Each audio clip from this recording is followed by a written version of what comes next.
The Last Rose of Summer, written by Stephen Gallagher. Episode 1.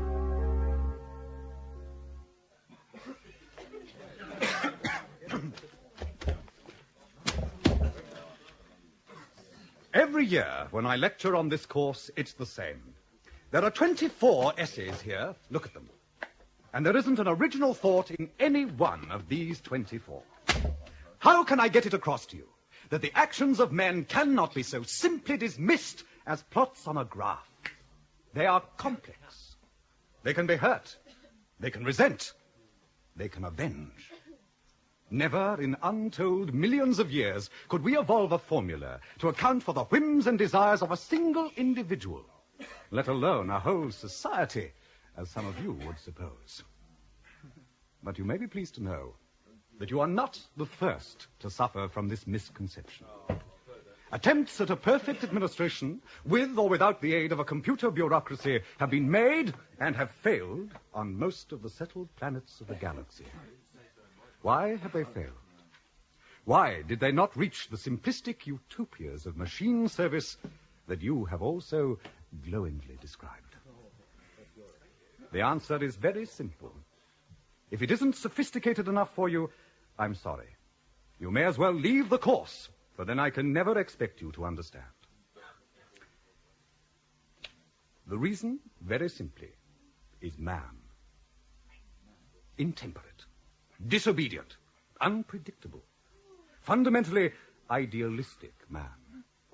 And even if those ideals are only personal comfort and personal liberty, they are enough to wreck the most elaborate birdcage that the humble sociologist can conceive.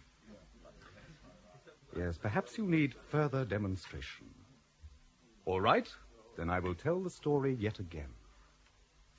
Concentrate, please, ladies and gentlemen, on the hologram in front of you. It's a scene taking place on a planet in this system, and not so very long ago. These people are in the developed stages of a machine bureaucracy, with all that that implies. We are looking at a museum. We are looking particularly at this man. His name is Mitchell. He is about to speak to the attendant. Watch him. Watch this man, Mitchell, very closely. Bet you've never seen one of them before, have you, sir? Can't say I have. What's it called again? A polypod, sir. Mechanical music. People used to have them in their homes. What on earth for? Ah, well, those were the days before public broadcasting, remember? If you didn't have music piped straight into your home, then this was the alternative. Of course, they played instruments in those days as well. Played instruments? Musical instruments, sir, like those early examples we have up on the 4th floor. Of course, they're only copies. You'd have to go to America to see the real thing. I saw them. I couldn't make out where the computer was supposed to connect up. That's the whole point, sir. If you look in the museum handbook, you'll see that instruments were the primitive stage of music when the sounds were produced by hand. Now, this polypon was an intermediate step before music became computer-generated. You see, this metal disc even looks like a punch card. It's the same principle. Musical instruments. What will they think of next? Would you like to hear it all the way through, sir? Are you sure it'll stand a strain? Looks as if it's ready to fall to pieces. I'm afraid this is a copy as well, sir. Looks as flimsy as the original, but it's perfectly solid. If you wanted to see the real thing... I'd have to go to America. Quite so, sir. Then, of course, it wouldn't be in working order. Well, plug it in, then. Oh, you may be surprised to learn that there's no electricity involved here, sir. All mechanical, see? So it is. The action was programmed to start when a member of the public put a penny in. Oh, before you ask, sir, a penny was a currency token about the size and weight of this metal disc. Now, I'll just pop it in the slot like so. There. It's great, that, isn't it, sir?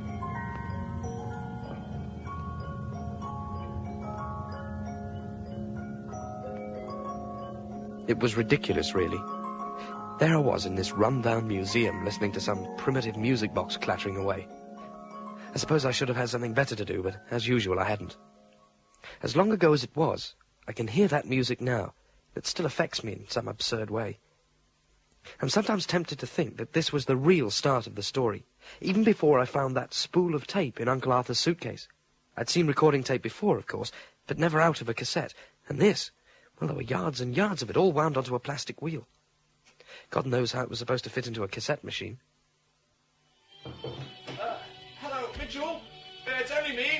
Oh, hello, Baxter. Come in. Ah, already, old chap. New hobby? No, just some things of my Uncle Arthur's. He's asked me to sort through them for him. Not feeling up to it himself, then? Just goes to show what too much leisure can do to you, I suppose. Actually, he's been rather ill. He was 4 days in a coma. They've sent him to the country to convalesce. Oh, sorry, old man.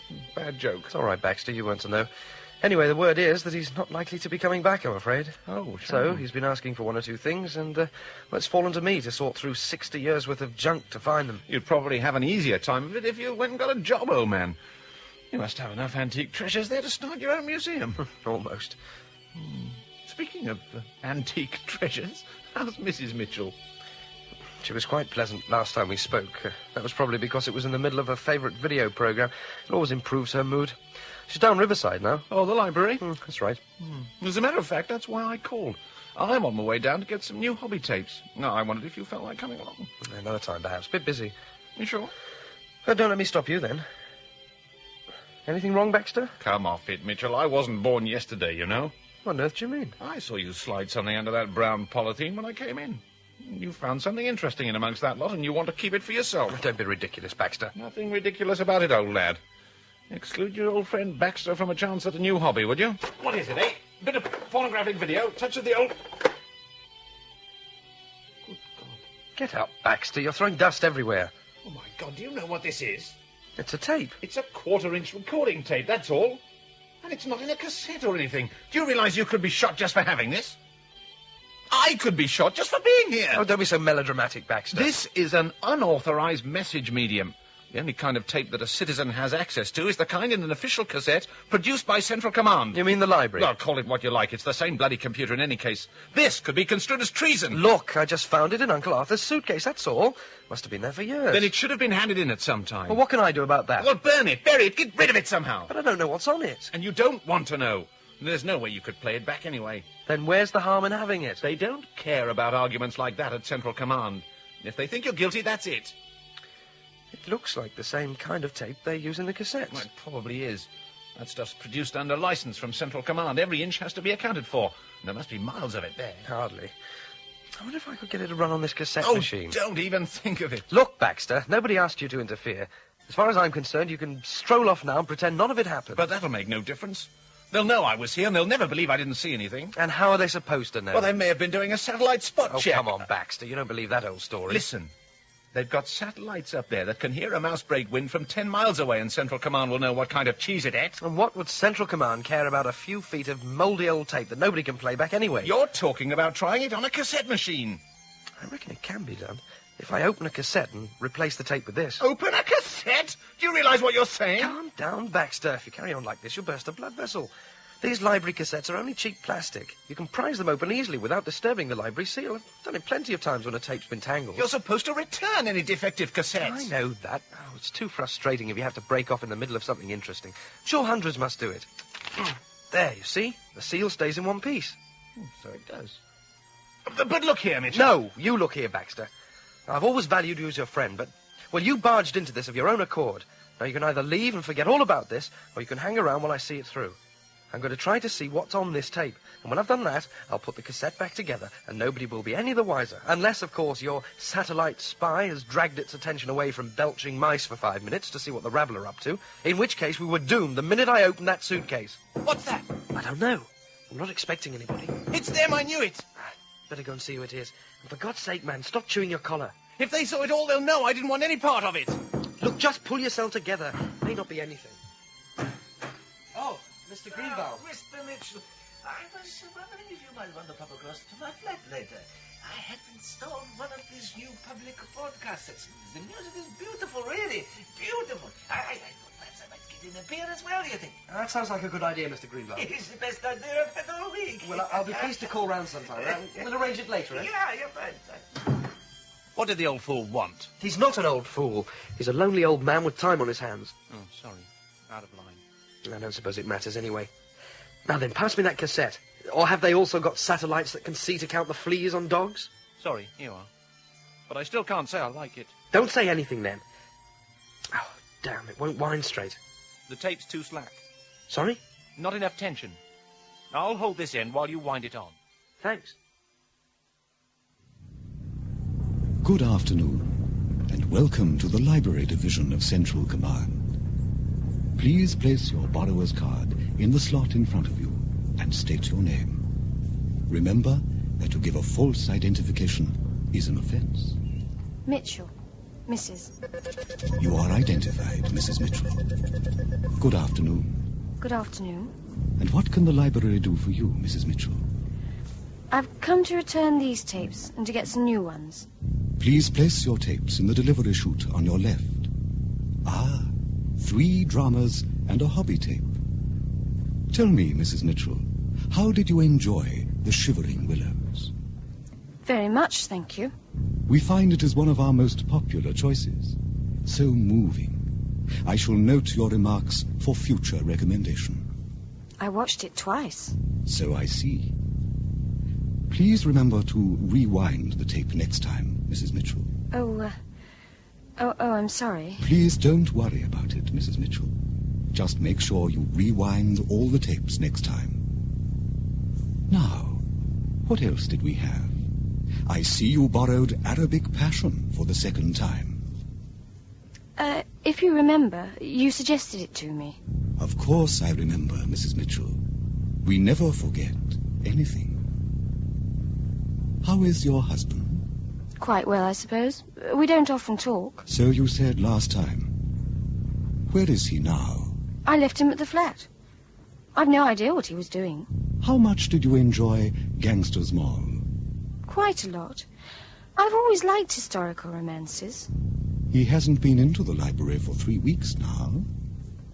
I'm sorry? Your husband. I was wondering why he has not visited us recently. I wouldn't know.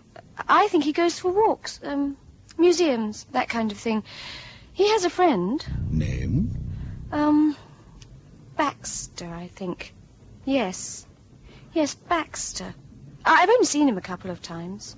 May I suggest some new tapes for your enjoyment? Here is Her Heart on Her Sleeve, a tender drama set in the world of retail management. I'm sure you'll find it very illuminating. I'm sure I will.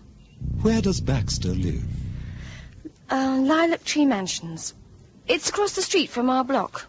Here is your second selection. It is called Susan of the Steelworks.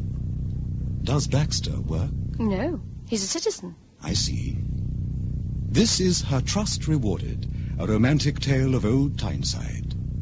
I think for hobbies this month, we'll try you on rug making. Here are the instructions. Use your library card to collect the materials from library stores. Thank you. Ask your husband to call on us more often. We would hate to see him fall idle. Oh, he seems to find plenty to occupy himself with. I'm sure he must. Unfortunately, such occupations can so often turn out to be of a disagreeable nature. Ask him to call on us. I will. Tell him we have new material to interest him. Tell him we remember his tastes. We remember his appetites. Tell him we never forget anything. I'll tell him. Please take your new selections from the delivery chute on your right and remove your library card when the green light flashes. The Library Division of Central Command thanks you for your visit, Mrs. Mitchell. We look forward to your return. Damn! I'll never get it closed. Yes, you will. You're almost there. Press harder. If I press too hard, I'll break the tape spool inside, and then we'll have problems. Opening the cassette was much easier. Look, down on the left. There we are. Success. Is it ready to play now? Yes, straight away. We'll just go through to the machine. And what about your background music? Can we turn it off? Unfortunately, no. They came a couple of months back and put speakers all on the landings and hallways. The music's only supposed to be for the public areas, but you hear it everywhere. Even at night? Yes. Suitable lullaby-type music, of course, but it's still there. We'll just have to boost the volume on the player to cover it, that's all. What do you think it is? You're very eager, seeing as how you were all set to commit ritual suicide about half an hour ago. The sooner we get it over with, the sooner you can remake that cassette and burn the tape. But I must admit, I am curious. Curious? You're practically drooling on the carpet. Oh, come on, old man, don't keep a body waiting. I'm just having a bit of trouble. I don't think there's any guide track recorded, so it won't line up to start. Let's try it like this.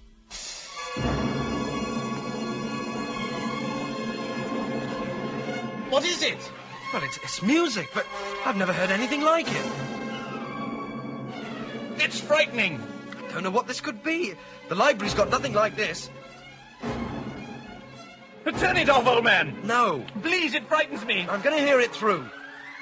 Your wife will be back any minute. What if she reports us? Listen to it. Have you ever heard anything to compare with that? Oh, turn it off. There's someone coming. Oh, let them. I don't care. You're mad. Will you turn down that horrible noise? I said turn it down. I want to put my new tape on. I'll see you tomorrow. We present Susan of the Steelworks, a tale of soaring passion in the rolling mills. Come back with us now to a time when men were men and women were worshipped, for a tale of a tragic prisoner of love. I have to admit, I was confused. It had to be music. What else could you call it? But it was like nothing I'd ever heard before, certainly not in any public place. Baxter grabbed the cassette and ran out with it like a scared rabbit. I suppose he must have destroyed the tape, because he gave me the empty cassette back the next day without saying a word. Can't say I blame him. The music had terrified him, literally terrified him. He'd sat there in a cold sweat until it stopped, and then he'd panicked. The next day, I went down to the library. I had the idea of asking for some music like it, but well, how could you begin to describe sounds like that? And of course, I couldn't say where I'd heard it before, or there would have been trouble. Baxter was right. Let them know that you've had access to an unauthorized message medium. You put yourself in line for a midnight visit. The situation was impossible. It wasn't only music. Books, shows, hobbies. If they were on tape, they came from and were controlled by Central Command. When you talk of Central Command, you're not thinking about an institution or a committee or even anything human. Central Command is a computer, or rather it's a number of computers linked together on one program. Different ones control different operations. At least I suppose that's how it works. Cleansing, housing, the library is all that sort of thing. Very convenient. Most of them are in one big building down Riverside. As far as I know, nobody's ever seen the inside beyond the library areas. The computers run it all, you see. Even the maintenance. They all have their own machines. So you see the problem. If I couldn't find what I wanted through Central Command, where else could I go?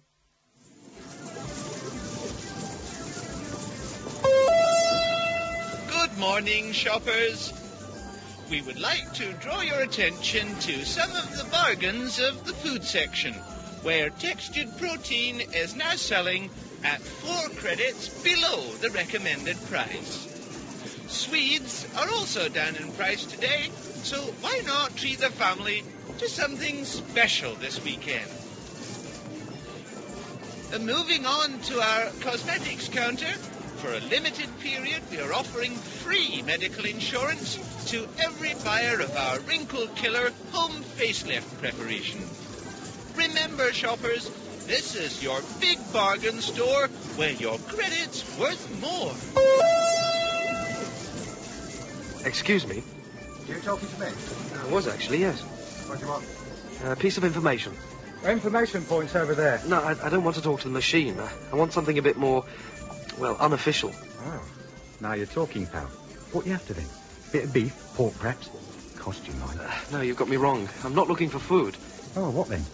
Well, it's about music.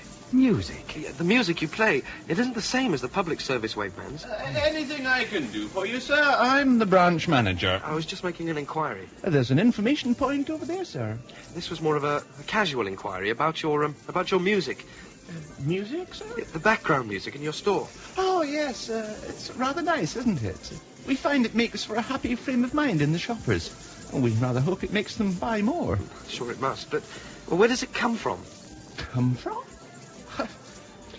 Central Command, I suppose. Oh, it's not your own, then? Our own? You are joking, I trust. Of course. Silly of me. Good day. What was all that about then? Just some citizen with too much time on his hands, that's all. We should all be so lucky. Not natural, if you ask me. Well, nobody is asking you, and if you don't get that trolley down to Section 4 in 2 minutes, I'll see you don't live to take your citizen papers. Now, get that trolley. It was the same wherever I went. Everywhere. The same answer. Can I help you, sir? Curios, bygones, some odd little trinket? I don't honestly know. Perhaps you can. Or perhaps I can't. Ask me and we'll soon know, won't we? Music. Music, sir? Not exactly the kind you get from Central Command. It all comes from Central Command, sir. Of course it does. Silly of me to bother you. Good day. Just a minute, sir. Before you go, I might have something you'd be interested in, if you don't mind waiting while I go to the strong room. I have to warn you, sir, it's rather rare, and I had some trouble acquiring it. Of course, I listen to any offer, but I have to get a fair return to keep in business. There, sir. Have you ever seen anything quite like that? Well, lift the lid. How much? A very rare piece, sir. Very hard to come by. It has to be a copy or it'd be falling to pieces. For the crafts. How much? 250. 200, then. I'll take it. Here's my card to debit. Oh, thank you very much, sir. I'll put this in a box for you. If it's music you're interested in, I do remember it being said they used to write it down. Write it down? Music? Bit hard to swallow, isn't it? Probably just a story, but it's what they used to say. I thought you might want to try a library. I've tried the library. No, not the library. A library. With books. Books? You know, words printed on paper. You do read? A bit. Labels, posters, that kind of thing. Yes, well, books were what the old libraries were filled with before the likes of Central Command came along. As far as I know, there's only a couple left, and they're due for rationalization any time now. I've put the address of one in with the musical box. Thank you. May come in handy. They might have what you're looking for, although I don't know what you'd make of it.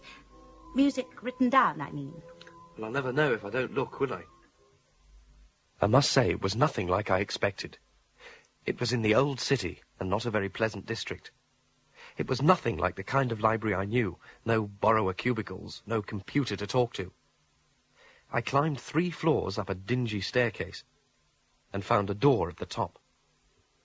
Come in. The door's not locked. Thank you. It's nice to be visited. Flanagan and I have so few callers. Flanagan? My cat. He's around somewhere. I expect you'll come across him if he doesn't find you first. You're allowed to keep a cat in here? Young man, who's to stop me? Now, don't just stand there in the doorway. Come in and close the door behind you. Now, what can I do for you? Well, I was told that I'd find a library here. And your sources were correct. This is indeed a library, although there are precious few real libraries left. I only know of mine and another one in Greenwich. Centralization killed them all off years ago. These days, everything's on tape or microfilm at Central Command. I expect my little corner will be as well one day. Well, where is it then? Where is it? The library. Look around you on the shelves. Have you never seen a book before? No, never. Come over here to the shelf. You can read, I assume. Yes, I can read. Pictures with balloons, probably. Anyway, look at this. Now, the pages are printed and numbered in sequence, and this cover protects them. Seems like a good idea. I'm surprised it hasn't caught on. Surprised it hasn't? Oh, there you are, Flanagan. He calls down the gaps in the shelves. I think it's the smell of the old leather that he likes. The books are printed on leather? The bindings, only the bindings. My husband bound all the books on the shelf when he was alive, God bless him. A little hobby of his. They're mine, really, not the library's, but I keep them here anyway. Oh, don't fuss, Flanagan. Go and line your basket and act your age. He's 12, you know, and not a bit dignified. I came about music. Music? Well, I doubt if we could help you there. I only have books, you see, no tapes. No, I understood there were some kinds of printed music. Oh, printed music? I suppose you mean scores. No, we never had anything like that here. And if we did, they'd be of no use to anyone in this day and age. The art's gone, you see. Nobody actually plays music anymore. Not since before my grandfather's time, and that's going back farther than I'd care to calculate. No, there used to be a government archive back in the days before Central Command, when there was an actual government. So there's nothing for me then? I wouldn't go so far as to say that. Take your time and browse a little. You may find something of interest. If you do, bring it over to the desk with your library ticket. You mean look for myself? Of course. What else? Nothing for me, I'd said. How wrong can you be? While she sat talking to that battered old cat, I worked my way through the shelves. It was slow going. I'm not the world's fastest reader, but that place was a goldmine. Not for music, none of that. But what I found was a lot more interesting. A government archive, she said. Most of the titles I couldn't understand, until I came to one called Proposals for the Centralization of Computer-Assisted Administration. That was when the old lady came over and explained the index to me. There was no stopping me after that. I'll take these, please. My, all of them? If that's all right. Of course it is. I'll just take the number off your library card for my records. Interested in the history of government, are we? Sort of. I'm surprised to find that anyone even knows what it means these days. You mean since power was handed over to the machine? Handed over? Power was never handed over. The machine just made its own decision and took it. Well, you'll be able to read all about it in this book here. I hope you don't mind me asking, but, well, there's something been bothering me ever since I came in. I've only just realized what it is. Yes? Well, it's so quiet in here. No music. Haven't you got a public broadcast speaker? Oh, yes. We were fitted with one of those when Central Command first introduced them. Horrible things. This is it, here. What, behind a curtain? Oh, what happened to it? I smashed it. With my shoe. Flanagan and I hated it. When I got the books home, I shut myself in a room and worked my way through them. The information I had in my hands was amazing. Every move, every proposal that took central command from a simple computer network to an autonomous dictator was charted here as it happened. The annexation of the libraries, the nationalization of the communications networks. To lose the music was bad enough, but, well, this was worse, much worse. Later that week, I went back to the library for more. When I reached the top of the stairs, the door was open, and I knew something was wrong.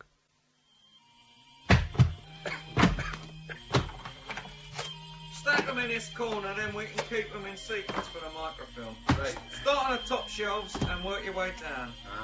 Can we help you, friend? I was just passing, heard the noise. Oh, because if you've been wanting anything with these old relics, I'll have to tell you they're all to be photographed and stored at Central Command. Careful! Oh, that's bloody cut. It's getting everywhere. Filthy bagger, please. Get out of it! Look, tear off those old bindings and throw them over there. Be less weight to move, and there'll be no use for the microfilm. There was a lady, the librarian. Oh, stroke, I think. Stroke, wasn't it? Something like that, yeah. Sure there's nothing I can do for you, friend? Like I said, just passing. Heard the noise. Should I strangle that bloody animal? Memo from Central Command. For the attention of Detective Inspector Randall, Central Police Division. Observe and report on the activities of one Citizen Mitchell. Personal data and history to follow. Recent movements of the subject have given cause for concern with regard to a possibility of civil disobedience. Act accordingly in the interests of prevention. Miss, excuse me, miss. Yes? I wonder if you can help me. I'm looking for my uncle, Arthur Mitchell. He's supposed to be ill here. If he's here, then he's not ill. He's convalescing. Visiting his Tuesdays and Fridays. Today is neither. Oh, please, miss. I came all the way from the city. That is neither here nor there. Rules are rules. I expect I'm the first visitor he's had. It isn't my responsibility anyway. Sister Roberts is in charge of the patients out in the grounds. So he's somewhere outside then. Oh, this is too much. He's in his wheelchair at the far end of the gardens by the river. If Sister Roberts catches you, I'm having nothing to do with it. You're a very charitable lady, sister. Are you trying to be funny? Uncle Arthur, is that you? Huh? Who's calling my name? It's me, Uncle Arthur. Remember? Of course I remember. I may be a tad short-sighted, but I'm hardly senile. How are you, boy? Fine, thanks. Good. How did you get past the Amazons they employ here as nurses? You're only supposed to visit on Tuesdays and Fridays. Ready wit and natural charm. I used it on a lady with a face like the bottom of a bed bag. Yeah, well, two of them fit that description. One before use and one after. Did you bring what I asked you for? Oh, I had a devil of a job to find it. Was this the bottle you meant? Ah, that's the one. Look, the seal isn't even broken. I dread to think what a malt whiskey would cost on the black market these days. I'd offer you some, lad, but I'm afraid you wouldn't know how to appreciate it. Oh, how are you feeling, Uncle? Secure in my fate, I'm afraid. I've observed that patients in this place arrive in wheelchairs and they leave on trolleys a few weeks later. I'm rather convinced it's something they put in the food. No, Uncle, you shouldn't think like Well, that. you think I'm joking? I've been watching, observing. 2 kitchens, secure as fortresses. One of them, only one, mind. They have to show a pass to get in. 2 sets of crockery for patients and staff. 2 sets of cutlery. Supplies delivered in locked vans on Mondays and Thursdays. Oh, look, I'm sure you... What, imagining things? Oh, yeah, of course I am. Geriatric ramblings. I'm imagining that there isn't a patient in the place who's been here longer than 2 months. What are you saying? Oh, I can't get worked up about it. When going to bed at night, he should consider how, just as he now lies down himself, soon strange hands will lay his body in the grave. What? Well, damn it, I'm quoting. Don't spoil it. Sorry. It's no good, it's gone. Can't remember it all anyway. So, tell me, what have you been doing, lad? Well, the usual. Nothing, really. There's not a lot to fill the life of a citizen outside the library. I suppose that's why they built it. Built the library? Oh, why else? The citizens build themselves a central command to do all the work for them, and they say, keep us happy. So, Central Command builds the library, and everybody's over the moon. You keep a certain proportion of menial workers and promise them citizens' papers one day, and there you have it. Perfect society. Smooth, stable, ticking like a watch. Or something like that. Well, that isn't right. Well, in theory... No, I mean, that wasn't the process. I know what really happened. Oh. How? Well, when I was looking through your things for that bottle of whiskey, I found a reel of tape. It wasn't in an authorized cassette or anything, just an illicit tape. Oh, I remember that. It was my father's. Couldn't be bothered to hand it in. Well, I managed to put it in a cassette and play it. Unofficially, of course. Oh, of course. Well, what was it? Well, it was music. I'd never heard anything like it before. I mean, it was ridiculous, really, but I wanted to laugh and cry at the same time. Sounds no more credible than somebody getting emotional over a roll of wallpaper. Yeah, I understand. Go on. Well, I wanted to look for something similar in the library, but I didn't know how to ask without giving myself away over the tape. Yeah. I started to ask around shops and stores, anywhere they played the music. Everywhere, it was the same answer. Either a library cassette or pipe direct from Central Command. That's using radio waves. You were talking about Central Command. That's right. I found this old library. No tapes, just books. Books? Yeah, hundreds of them. It seems that this place used to be a government archive in the days before Central Command. Wow. They let me choose my own books and take them away. So how does all this connect up? Well, it was what was in the books. They covered a long period, and I was able to piece quite a lot together. You have to imagine the very early computers as big, fast adding machines. Yeah? They worked on what were called programs, and these were a series of very simple instructions which broke a problem down into a long series of yes-no questions. It was like explaining something to an idiot in easy stages. I hope that wasn't aimed at me. Of course not. No, all this information was easy to come by, because in the early days, there seems to have been some fear of computers. People called them electronic brains and had nightmares about them taking over. All the literature made the point that they weren't minds in their own right, just a very sophisticated tool. And at the time, that was true. So, what happened to change it? The program. A lot of play was made about the fact that if computers were brains, they were far too stupid to be of any threat. They were fast and they were efficient, but basically all they could do was repeat the thought processes outlined in the program and treat every problem exactly the same way, you see. And since the programmer was just a human being, it all made the threat of the computer fantasy look rather silly. Yeah, logical. Very. Even more logical was the proposal that computers could be made more efficient if they were used to write the programs. Ah, I'm beginning to see. You know, by this time, all the big privately owned firms had computers. They bought them to make bookkeeping easier and then used them to make decisions because they were so much more impartial than people. Sure. Efficiency and credit were the same thing to them, so they grabbed at the idea of using the computer itself as an aid to writing the program. This way, the machine could be stretched to their limits, and there was no man-made program complicated enough to do that. Mm-hmm. The next step was to use these fully programmed computers to design the next generation of computers.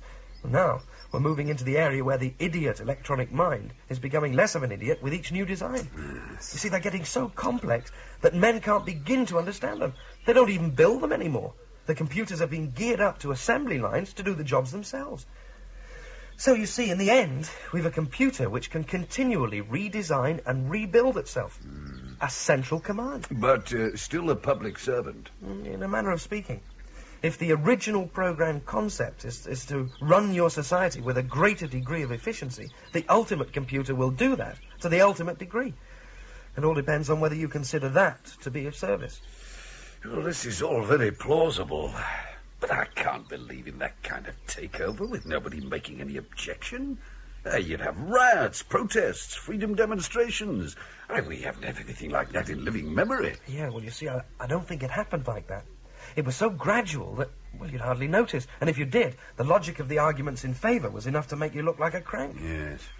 Try and imagine the situation. Hundreds of computers working on the drudgery details of every aspect of everyday life. When a problem crops up that doesn't fit into the pigeonhole of any of those areas, link up 2 or more computers and let them sort it out between them. True. Why even bother with human interference? Better still, establish a central clearing bank where a main computer coordinates the activities of all the others. That's central command, Uncle Arthur. I see. We've always thought of it as one machine down Riverside, but it isn't. Huh? No, it's hundreds, maybe thousands, all over the country, and they all talk with the one voice. In its eyes, we're all average men, and it ensures we behave as such. You said that the citizens made Central Command. Yeah. Well, it was the other way round.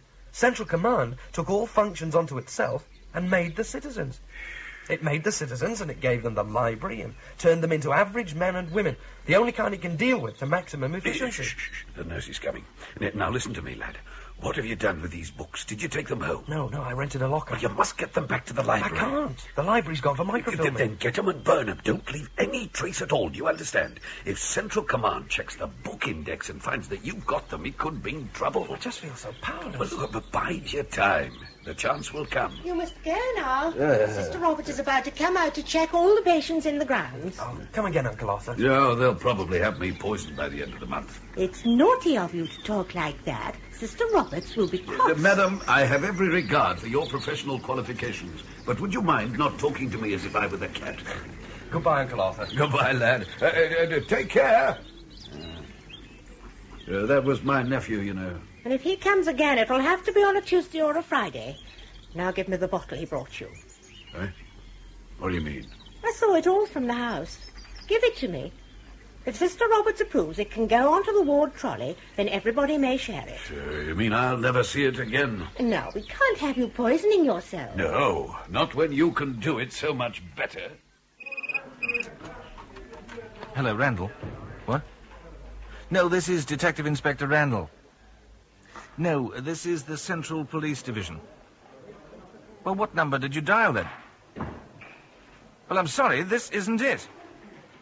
No, I've no idea what number you want. I beg your pardon? Another satisfied customer, Chief. He said, call yourself a bloody detective and rang off. Why didn't I stay a citizen, Killoran? I could be sitting at home now with a box of chocolates and a comic. Feast your eyes on this instead. We've got a direct memo from Central Command. It's been lying in the traffic control in tray for the last 24 hours. Oh, hell. So it over quick. You read this? In the lift. Naughty. Mitchell, eh? Do we know him? Doesn't look like it. Central Command would have given us the security computer reference. Just testing. Observe and report, it says. Have we got the personal data? Printouts in your in tray. There's also a mention in the Daily Bulletin in connection with some missing printed material from one of the old libraries. It seems to have been loaned on Mitchell's library card number. Well, I suppose we'd better go and see him. Can't see him for panic, though, can you? Just arrived for you, sir. Awful. Well, what's it say?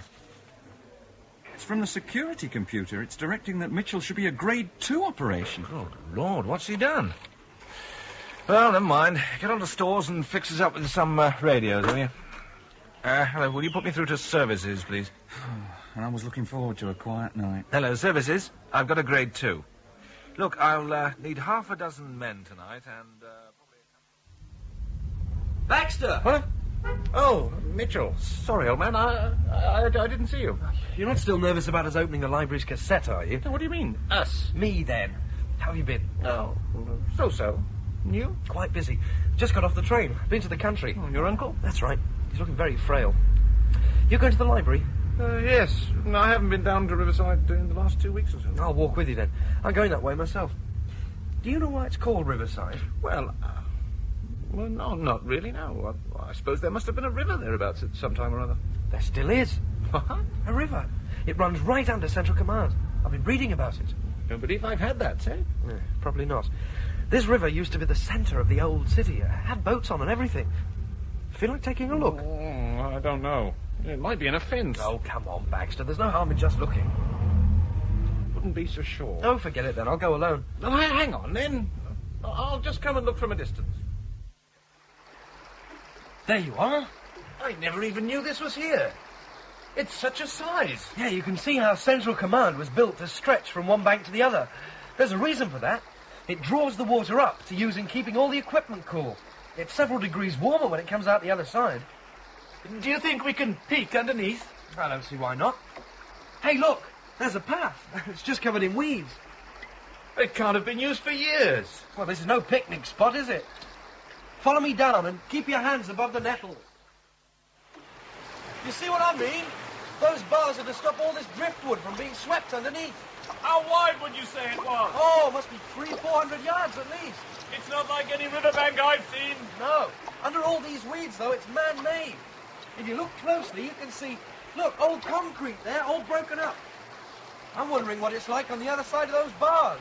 You mean underneath Central Command? Oh, count me out of that one, old man. Naturally. I think if I can walk out along the bars over the river, there's a gap I can squeeze through. You do it on your own, then? Look, it's easy. Look, there's plenty of footholds. Careful, old man. That metal's rusty. Mitchell! As soon as I'd hit the water, the current pulled me under the bars and held me down as I was swept along. I was out in the middle and there was nothing to grab, nothing to hold on to. I could see the surface, but I couldn't strike out for it. The breath had been knocked out of me by the fall. Suddenly there was rotten wood everywhere, a pier or a jetty of some kind, and I'd been swept straight into it. I broke the surface and the air stank, but I didn't care. After a couple of minutes, I could take stock of the situation. The current was holding me against a large wooden crossbeam that was embedded at one end in the sheer stone embankment. The light was peculiar. It came from below, reflected up through the water. I could see its patterns dancing on the concrete roof above me. I was hanging on to what seemed to have been an old mooring place for boats, but the planking had all rotted away and only the supporting timbers remained. There were stone steps leading up to the level of the old embankment, and I knew I'd have to make for those. When I reached the steps, it was all I could do just to lie on them and gasp like a dying fish. My head ached like poison, and the water had been cold. In the end, I climbed on my hands and knees and finally made it to level ground. I've never seen anything like what was around me then, before or since. The embankment was like a broad walkway at the level of the river about 20 yards below, on the other side of an ornate parapet. It stretched ahead for over a mile, but it was impossible to see its full length. At intervals, there stood decorated metal street lamps encrusted with the same thick moss that lay over everything. As I walked forward, it was difficult to keep my footing on the slime, but I was drawn by a faint gleam of light in the distance, deep under Central Command. On some walls, there were signs, too overgrown to read. Further on, it became too dark even to try. But the light in the distance drew me, and if I heard anything out in the darkness, I was oblivious to it. At last, I could see, out in the river, the great rusting hulk of an old ship. It was turned on its side, with half its decks underwater. A mass of bright details and sharp shadows illuminated from above by a round hole in the floor of Central Command. In the red haze beyond the hole, I could see all kinds of machinery. couldn't even begin to guess at its purpose. But not so with the wide tube that descended to the river and drew up water to feed the cooling systems. By now, I was realizing that something was wrong. What had started as a rustling on the edge of perception now became more insistent. And as I strained my eyes into the darkness, I could see hundreds, thousands of tiny red points. There was a sea of rats encircling me. They were keeping a distance, but every time I tried to move, they moved with me. Those in front fell over themselves to retreat, whilst those behind took the opportunity to push the circle a little further. I had no delusions. To them, I was meat. When I burst into a run, they came after me in a wave. I simply ran over those in front and heard their screams whilst others bit and clawed at my legs. Some of them even jumped and hung onto my clothing with their teeth as they scrambled to hang on with their paws.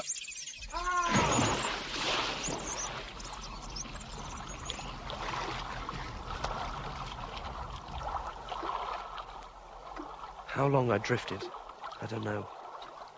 I'd entered in twilight and emerged into darkness. The current swept me downstream and out from under Central Command, and I finally crawled out in a backwater. But I knew what I'd seen. I had looked into the underbelly of Central Command, and I knew it was vulnerable. Inside, it was as soft and fragile as any of us.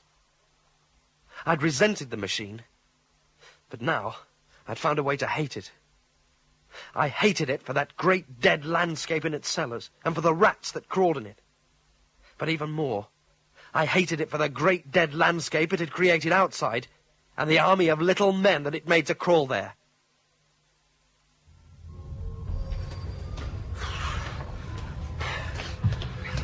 Oh, one more flight of stairs and I've been flat out. Ring the bell, will you? Doesn't work, sir. Oh. Yes? Oh, good evening, Mrs. Mitchell. We're police officers. I'll show you a card, Kaloran. There you are, ma'am. We'd like to speak to your husband, if you don't mind.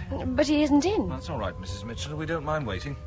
May we come in? Well, I'm not sure. Very nice home you have here, if you don't mind me saying so, Mrs. Mitchell. I'll just close the door, shall I? Well, won't you sit down? Yeah, thank you. Very kind of you, Mrs. Mitchell.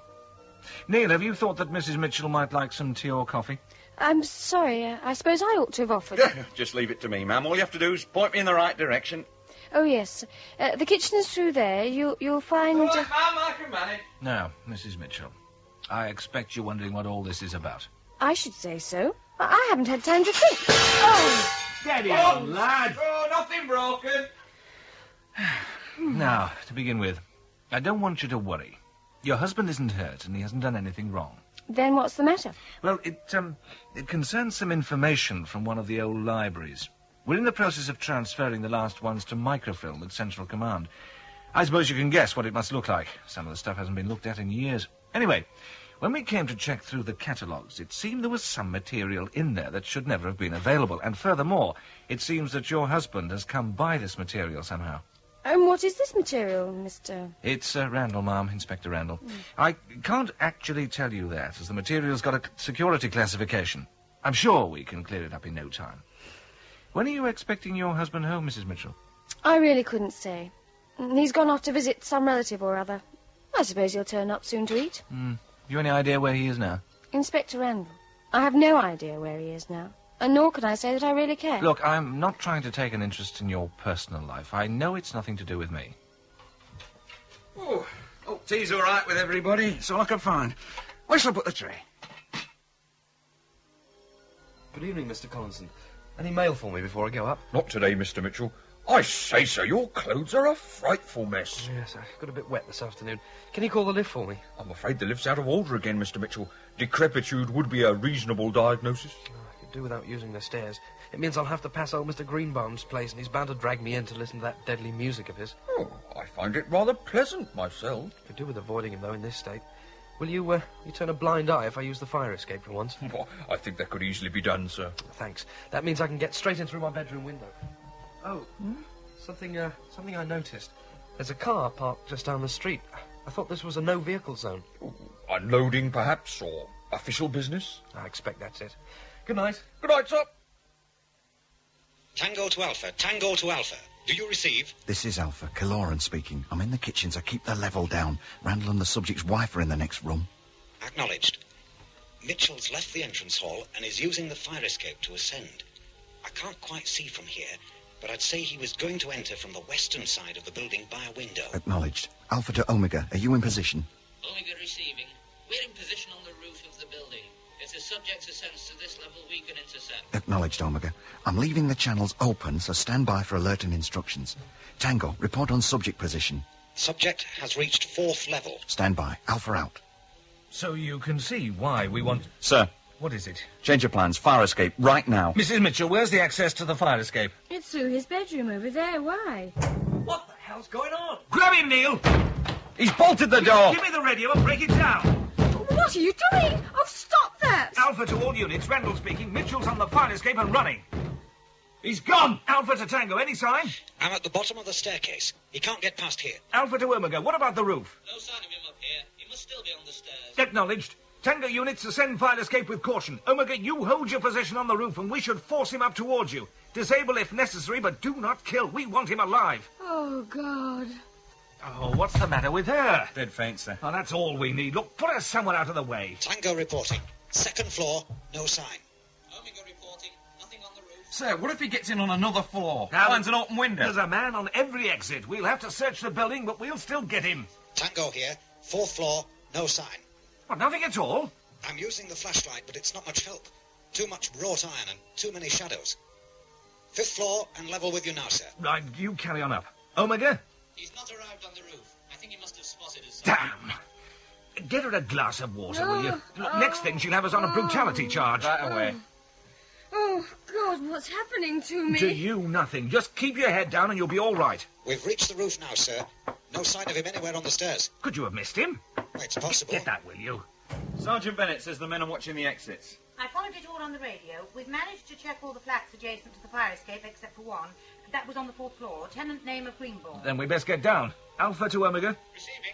Look, sort out 2 of you to stay up there. The rest of you come down and help in the search. Work your way down from the top floor and keep a man on the staircase at all times. Kaloran, you stay here with Mrs. Mitchell. I'm going down to the 4th. It's this way, sir. What do we know about this place? Tenant's name Greenbaum, middle 60s, a music lover.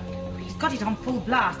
Collinson, he's the caretaker, reckons he's a bit deaf. I see what you mean about the music. Mr. Collinson? That's me, sir. Do you have pass keys to these flats? I do, sir. This is my warranty. The section I'm pointing to shows my clearance and powers of search in emergency situations. Do you understand? I do, sir. Then I'm asking you to open this door for me. I had the key ready all along, sir. Right. Now, let's just think this one out. Now, Sergeant Bennett, I want you to stand on one side of the door and turn the key. I'll kick the door open and go straight in, and you follow. Is that clear? Understood, sir. Right. Good. Now, turn the key. And... Now! Any sign of him? No. And he didn't use this window. The catches are painted over. Here's our Mr. Greenbaum, anyway.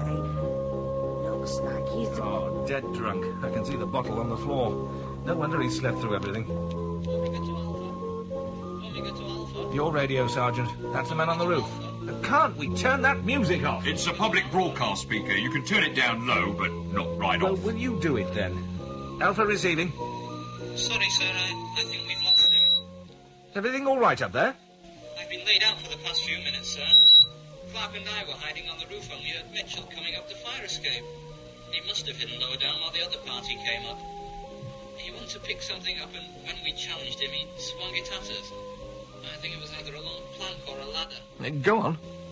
Well, whatever it was, as soon as he heard it, he swung it at us. I think his idea had been to use it to get over to the next roof. Anyway, I caught one over the ear and went out like a light. When I came to, he'd gone. And what? Well, Clark, sir. The ladder must have knocked him over the parapet. He fell down 7 floors. He's dead, sir. Stay where you are. I'll send someone up for you. Kaloran, did you catch any of that? I heard most of it. Bring Mrs. Mitchell down. I'll meet you on the stairs. Sergeant Bennett, come with me. Collinson will lock up here. Bennett, I want you to stay in the flat upstairs until I can arrange a permanent surveillance. It'll take about 2 hours. Very good, sir. So, he hid on the fire escape? Well, either that or something even more obvious. What do you mean? When we broke into his bedroom, did you look behind the door?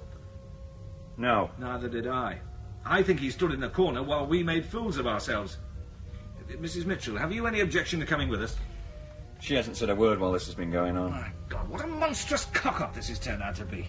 A routine pickup for interrogation. All you need is a car and a polite manner. Then we get a Grade 2 security directive straight from the computer, and now we've got a murderer on the loose. There's another thing, sir. The computer profile on Mitchell made him out to be as timid as anything. But as soon as the pressure went on, he became as cunning as a cat. That's right. The simple fact is, we don't even know who we're dealing with now. Excuse me, nurse. Can I speak to you for a minute? Visiting is Tuesdays and Fridays. Today is neither. I'm not a visitor. I'm a security officer, Central Police Division. I understand there's an Arthur Mitchell staying here. And? Well, I'd like to speak to him. I would dearly like to help you, Mr. Randall, Inspector Randall. Yes, quite. But I'm afraid it's out of the question. I do have the necessary security clearances from the computer. You don't understand. Mr. Mitchell departed this life at 6:30 this morning. Look, we're rather public here. Won't you come inside to the office? That's better. I knew there was nobody nearby, but some of the deaf ones can lip read, and before you knew, it would be all over the grounds. In most cases, we can stop it by taking their spectacles away. No, I think we've still got the file on Mr. Mitchell. Yes, here it is. He died this morning, you say? At 6:30. Very inconvenient. Only deaths over the late shift period, and we only have a skeleton staff to deal with them. How appropriate. Economics, Inspector Randall. Our budget's very limited, and we have to plan carefully. Already we're having to cut our convalescence time down to 3 weeks. You mean after 3 weeks you send them home? Certainly not. We bury them. Bury them? That is the usual procedure with the dead. But what if they're getting better?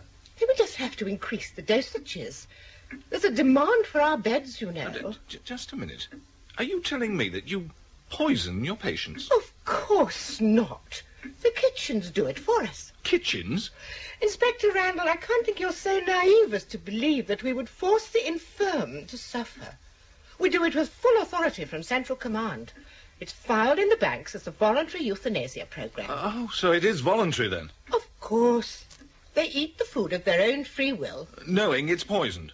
Certainly not. What kind of euthanasia program do you think we'd have then? Well, I must say this is all a surprise to me. Central Command works in a mysterious way, Inspector Randall. It's wonders to perform. And so Arthur Mitchell is now part of this euthanasia program? Yes. Good riddance to the awkward old cuss. They wouldn't touch the cheese flan, and it's chef's special. Guaranteed to drop a cart horse in its tracks. Yes. I understand his nephew came out to visit him. That's right. It was yesterday morning, most irregular. Have you any idea what was said at that meeting? I'm afraid not. They were too far away for me to catch anything. Did he bring anything with him? No, he brought him nothing. Nothing like a book, you know, paper and bindings, or a parcel about that size? No, certainly nothing that size. Well, it seems I've had a wasted journey then. I'm afraid so. All the way from the city as well. Before you go, can't I offer you tea and cakes? We bake them ourselves. Oh, good Lord, is that the time? I'd love to stay, but I have a train to catch back. Such a pity. Another time, perhaps. Yes, another time.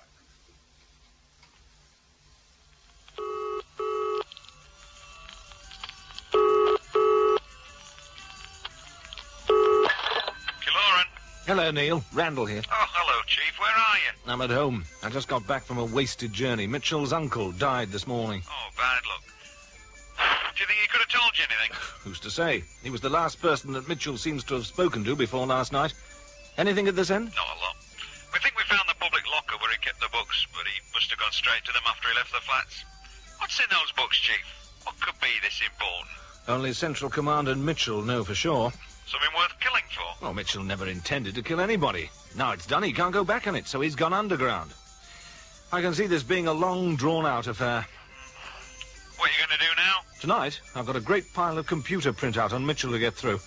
Everything from his childhood vaccinations to his laundry bills. Promising? Not very. Well, you never know. We're lucky to have so much information collected in one place. That's true. On the other hand, if there were any suspicious conclusions to be drawn, I expect the computer will already have drawn them. Yes, true. At the moment, my main distraction is the supermarket opposite the block. How do you mean? I can't seem to shut out their pipe music. I end up just sitting here watching the windows. The place is full of women with blank expressions just loading up trolleys. And the strange thing is, they do it in time to the music. Happy days, eh, Chief? Oh, too right. Call me if anything crops up. Good evening, shoppers. May I draw your attention to our bargain lines in luxury broken biscuits? Moving over to our butchery department, why not celebrate that special occasion with a joint of meat? Credit terms are available at the counter. Remember, this is your big bargain store where your credit's worth more. Hello, Mrs. Mitchell. I was expecting to see you in here yesterday evening, as usual, like. What? Oh, no. I had a lot on last night. Oh, what can I do for you then, Mrs. M? I think I'll have some powdered potato. Oh, splashing out, eh? Family size, will it be? No, not the family size. Just a single portion pack. Enough for one. And I heard you had some fish.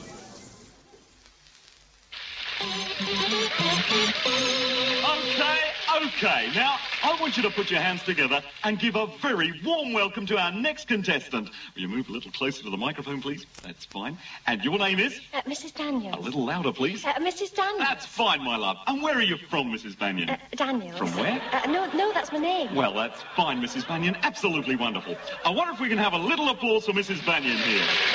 That's great. Mrs. Banyan. Fine. Now, Mrs. Banyan, I'm going to ask you 3 questions. Answer me 3 in a line, and you go forward to the final to play Drop Your Dignity. Okay, Mrs. Banyan, there's no need to be nervous. Daniel. That's right, sweetheart. We all want you to win. Just now, a minute. Are you ready for your... Mitchell, what are you doing here? Go away. Don't be a fool. Let me in. Don't you know they're looking for you? Did anybody see you come here? You can relax. They're not watching you yet, but they've got my place sewn up tighter than a spinster's purse. Well, that's charming, I must say. So you come over here and set the dogs on me. You killed one of them, Mitchell. They're not going to give up and forget about it after a couple of weeks, and now you're bringing them here. You can relax. I haven't brought them anywhere. I watched outside for over an hour before I came in. They're all hanging around outside my place, trying to look inconspicuous. They're not onto you yet. What do you mean, yet? I mean, they'll get round to it. Oh, God. I mean, I know how they work. I've got to sit down. That's why they're after me. The dead policeman is just incidental. They want me for that. But Central Command wants me for other reasons. What other reasons? I had some books. Old books. Real ones, not tapes. Central Command never even knew they existed until 2 days ago. And now it does, and it wants them back, and me with them. Well, who'd go to so much trouble over a book? Oh, these weren't ordinary books. Not torrid romances or cheap thrillers laced with sex. Have you ever seen a book just crammed with facts? You mean like a hobby book? You don't understand. You can't understand. Neither could I until I saw it for myself. The books spread over a period. The people who wrote them didn't seem too aware of what had happened before. They certainly couldn't know what was going to happen. But when I laid them out, all in front of me there, and looked from one to the other, I could see what had happened, stage by stage.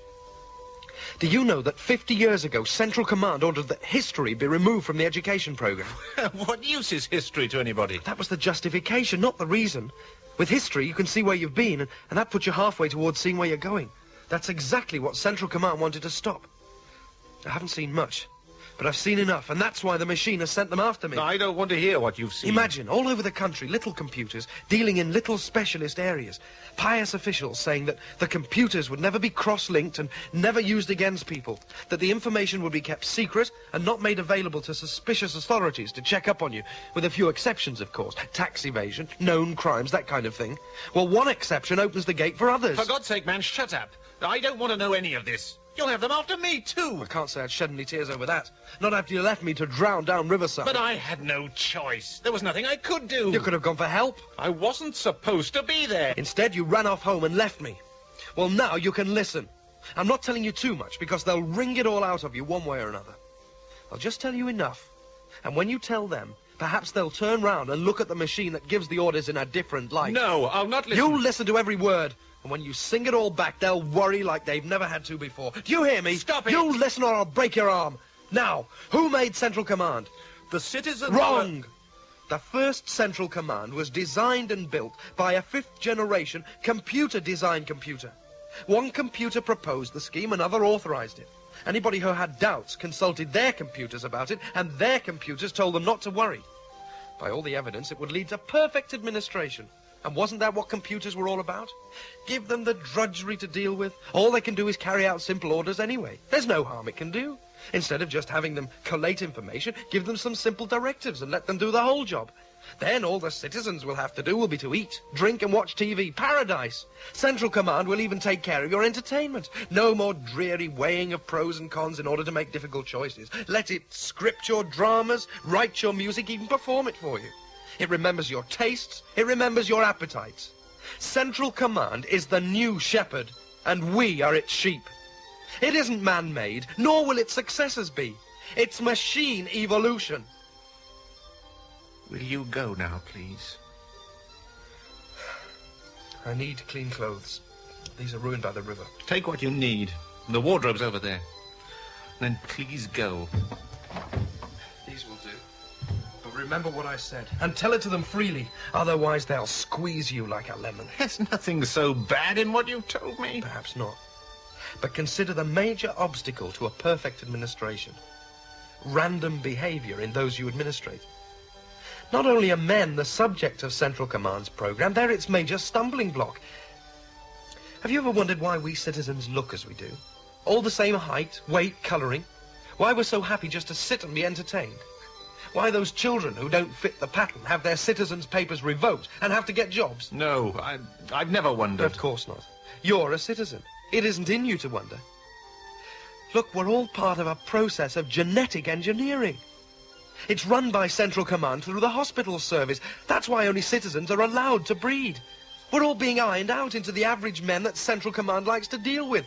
When we've lived an average span, we die, whether we're ready or not. I don't believe Of course not. You're a citizen. It isn't in you to believe. I thought it wasn't in me either, but it seems I was wrong. Now I'm a rogue, a renegade. I'm apart from the herd, and they're out to bring me down. Do you really think they'll care if you get pulled down in the fall? Now, you listen to me, Mitchell. I know I have nothing to fear. I don't want you trying to pass guilt onto me. They're after you because you killed a man. That's more important than some petty bureaucratic quibble. You brought this on yourself. Of course I did. They sent a small army to circle the building just so they could slap my hands. Oh, think, man. This isn't a cheap TV program. This is here and now. Here and now. I just want you to get out of my life, Mitchell, and stay out of it. I'd like to oblige you, Baxter, but it's too late. I'm afraid you're in. Thanks for the clothes. Close the door when you go out. Oh, hell. Oh, bloody hell. Well, I think Mrs. Banyan deserves our warmest congratulations for being such a good sport with us here tonight on Drop Your Dignity. She gave us all some wonderful entertainment and won herself some truly, truly wonderful prizes on the way. Don't you think she deserves a big hand? I think she does. Come on now.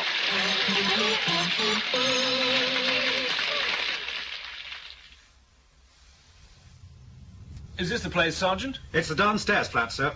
Mr. Caloran's upstairs talking to the landlady. The forensic boys are still inside. Yes, all right. I'll wait for Caloran before I go in. Have you found anything yet? It seems pretty conclusive that Mitchell lived here for a while. Description and everything fits. It's about time. It's nearly 2 months now since he pushed poor old Constable Clark off the roof, and we haven't had a sniff of him in all that time. If it was him here, then he flew the coop only this morning. The kettle was even warm. At least we know he's still in the area. And then this place is logical, a seedy basement flat in one of the less appetizing parts of the city. Don't let the landlady hear you call it that. You know, she advertises this place as luxury accommodation in a situation of traditional charm. Sure she does. I hope she mentions the hot and cold running cockroaches. Well, I don't know if she mentions them. More likely she serves them up for breakfast, I think. What did Mitchell leave behind? Odd things. He'd got a cassette machine from somewhere and some tapes that we can't seem to trace. Well, that doesn't surprise me. We're out in the underbelly here. Everything can be bought or sold for a price. What else? Some rather strange items. Mr. Caloran made a list. I'll take a look at it when he comes down. Ah, there you are, Neil. This is Mrs. Gallagher. She owns the house and lets it out as short-stay bedsitters. She called us this morning to say that one of her tenants had skipped off without paying his rent. And when a man called round, she identified Mitchell's photograph. 2 weeks' rent he owed me. The swine's put me right out of pocket. I'll have to sell his things to make me losses Yeah, well, I'm up. afraid we'll have to keep Mitchell's effects for the moment, Mrs. Gallagher. Some of them may have to be used as evidence. What? And how am I expected to manage? I'm not one of your la-di-da citizens with too much money and no work to do. I've got a living to make, and I can do Now, without any of just you listen to me. If you'd done as the law required and checked Mitchell's papers and made out the proper return to Central Command, then we could have pulled him in weeks ago. We're talking about a murderer on the loose, Mrs. Gallagher, just in case you hadn't understood that. I know what your idea was. Yeah, keep quiet about how many tenants you've got, and then you can falsify your taxation returns at the end of the year. And just how is a body to manage in this day and age? The way they chase you for every little bit of credit. Answer me that! If you don't give us full cooperation, I'll see to it that you have to manage a hefty fine along with everything else. And when we've finished with the tax laws, we can start on the health regulations. How do you like the sound of that? It's disgraceful, stamping all over people's private affairs. Yeah, well, don't forget, it was you that called us in the first place. Remember that we sometimes have to sacrifice a small amount of liberty for the common good. That citizens' talk, I never saw talk feed anyone. It never killed anyone either, but that's what we're here about. If you've been refusing to answer my assistant's questions, I can have you for obstruction. I got everything I needed eventually, sir. Just had to go the scenic route to get it, that's all. Now, will you please go inside, Mrs. Gallagher, and somebody will bring you the keys when we've finished. That's the last time I'll call on you, Shower, to give me justice. Well, you've just spent half an hour interviewing that. Oh, it's like being beaten round the head with a wet towel. There's nothing really she can tell us, apart from the positive identification, and I've got that signed. Signed? Well, she put a mark on it. Quite distinctive. It's the untidiest cross I've ever seen. Ah, looks like forensic have finished. All yours now, sir. Ah, thanks. The flat was actually built as the cellar, so it's a bit dark down there. Right, you lead the way, son. I suppose you heard about some of the peculiar items we found down here. Just the cassette player and the bootleg tapes, nothing else. You obviously made a few contacts in the underbelly. The cassette player's homemade job, so there must be someone turning them out in an attic somewhere. There are plenty of non-citizens who'd be in the market for a piece of equipment like that. My God, you were right about this room. It's like Rat's Alley down here. You'd have to keep the light on all day. What about these other items? There, laid out on the bed. Ah, yes. Well, what an odd collection. This is the cassette player. It's a non-standard design, so you wouldn't recognise it at first glance. Now, these tapes are something else. They're all pretty old, and none of them are what you'd expect to find in the library. They're mainly technical. Hobby tapes? No, nothing like. More like dead skills, technical primers. This one's electronics, so's this one. These two are both cybernetics. Cyber what? Cybernetics, I looked it up. It's a study of system of control and communications in animals and electrically operated devices. I always wanted to know that. What about the others? Computers. Really? This one's on programming, the other's on something called binary logic. I always thought that black market tapes were all pornography. Just goes to show how wrong you can be. Well, what do you think? That Mitchell gets all his thrills from an old-time education? There's more. The grate was full of ashes. Forensic took them away in polythene bags. They're going to give the whole lot to the security computer for analysis. I'll bet he burnt the books. That means only he and Central Command know why we were supposed to chase him in the first place. And look at this. A left-handed glove? Strictly speaking, it's a gauntlet. That's because of this part that protects the wrist. There's no sign of the right-handed one, so we have to assume that he took it with him when he went. Doesn't seem to be any explanation for it. All for this bag of nuts and bolts. Oh, and you see the loudspeaker in the corner? Take the front off and have a look at the works. He really went to town on this, didn't he? Right. He wasn't satisfied just pulling a couple of wires out. He had to demolish it. Has he got any more little surprises for us? Is that everything? That's just about it. Mitchell seems to have been travelling light. Conclusions? Hard to say. He had some credit, so he could have run, but he stayed in the area and spent it on this black market stuff. Can't have been cheap either. And that black glove, it's leather. More credit gone there. And he leaves one behind. Forgotten in the heat of the moment. Heat of what moment? He seems to have been pretty secure here. The only reason we know about this place is that he decided to walk out without paying his rent. And he did that all in his own time. That suggests that he'd finished with it and wasn't worried about covering his tracks. The tapes, what about them? They all have a common factor in computer logic. I played a couple. They're explained for laymen, not too hard to understand, but certainly not the average citizen's choice. The one on programming was in the machine, half finished. That must have been where he was up to when he lost interest. Or found what he wanted. Did you keep the place where he finished? Sorry, sir. The controls on the machine are non-standard, and when I tried to eject the cassette, it rewound. Oh, damn. Well, it's a bit of help. This obsession with computers can only mean one thing. Central Command? What else? Ties in with the smashed loudspeaker over there. Music's fed directly out of the Central Command library. If only we knew what was in those books he got his hands on. Can't you ask Central Command? I have 3 times, and every time it comes out classified. Any chance that Forensic will be able to make anything of the burnt pages? What if they do? They can only feed the results into the machine for interpretation. The machine can just censor it. No. Central Command seems to think that whatever Mitchell knows makes him very dangerous, and it's scared of anybody else having the same knowledge. And whatever Mitchell found out, it's turned him against Central Command. Yeah, which is the strangest part of all. Mitchell's a citizen. The machine feeds him, clothes him, protects him, entertains him. It nurses him from cradle to grave. There's nothing he could ever wish for that he can't already have without working for it. How could he conceivably hate it? Killing Constable Clark must have turned his mind. Citizens don't kill. It's just not in him. Well, if he has any ideas about trying anything, he's picked the wrong place. How do you mean? We'd have no chance against Central Command security. In all that immense building down Riverside, nobody's ever set foot beyond the library section in the last 100 years or so. It's a bit hard to believe. What about maintenance? Well, the beauty of Central Command is that it's completely self-contained. Apart from a few cleaners in the library, everything's done by robot machines under the computer's direct control. I've been told it's like another world in there. Machine shops, test rigs, communications, you name it, and it's there. Except that it's for machines, not people. And how can you be so sure that Mitchell isn't going to have a go at this? Oh, I'm not saying he may not have a go, but he'd be dead before he got 10 feet. Central Command security system is the most sophisticated ever. From the minute you walk in the door, the machine keeps tabs on you wherever you are. There are eyes in every corner and ears in every wall. One wrong move and, well, it's never happened yet. But just suppose. Suppose that the reason for Central Command being worried is that Mitchell's found a way to beat that system. Oh, you're joking, surely. After reading half a dozen antique books and a few bootleg tapes, you've been watching too much TV. Come on, I'll buy you a cup of tea back in the canteen. Well, what have I done to offend you? Good afternoon, and welcome to the Library Division of Central Command. Please place your borrower's card in the slot in front of you and state your name. Remember that to give a false identification is an offense. My name's Baxter. You are identified, Mr. Baxter. Good afternoon. Good afternoon. And what can the library do for you, Mr. Baxter? I've brought my tapes back and come for some new ones. It is a long time since you last visited us. What have you been doing in the meantime? Nothing. Nothing specific. No? And there is so little to do, isn't that correct, Mr. Baxter? I don't know what you mean. Mitchell. What? When did you last see him? I haven't. Stop there. Before you go on, I shall tell you that I am monitoring your heartbeat and perspiration rate.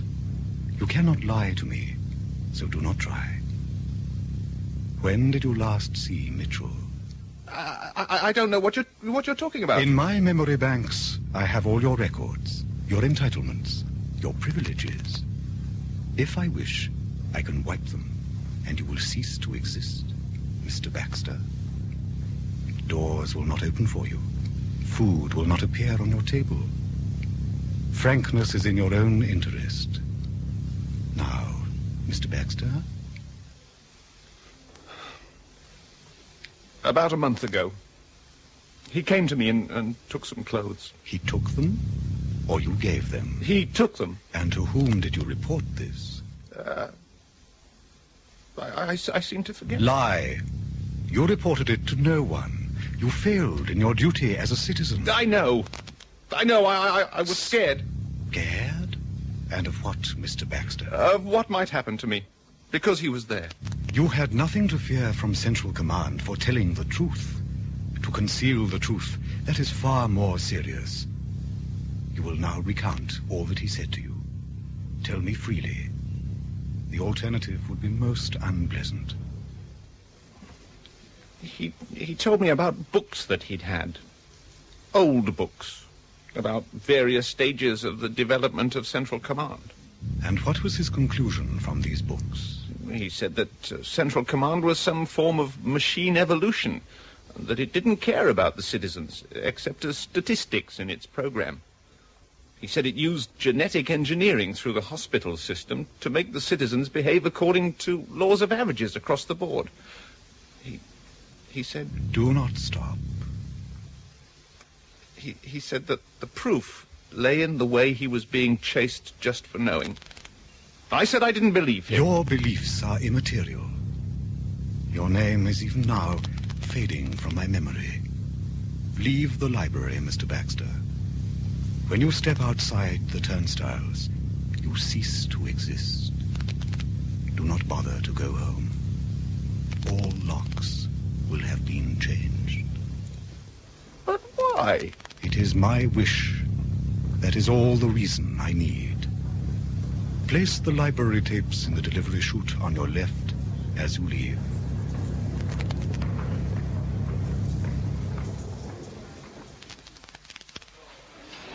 Good strong cup of tea, that. What are you doing? Checking my teeth to see if there's any enamel left on them. You could be checking the teleprinter to see if there's anything new on Mitchell yet. You're a slave driver. It's motherly concern. I'd like to see my boys succeed. Anything in the bulletin? No, nothing.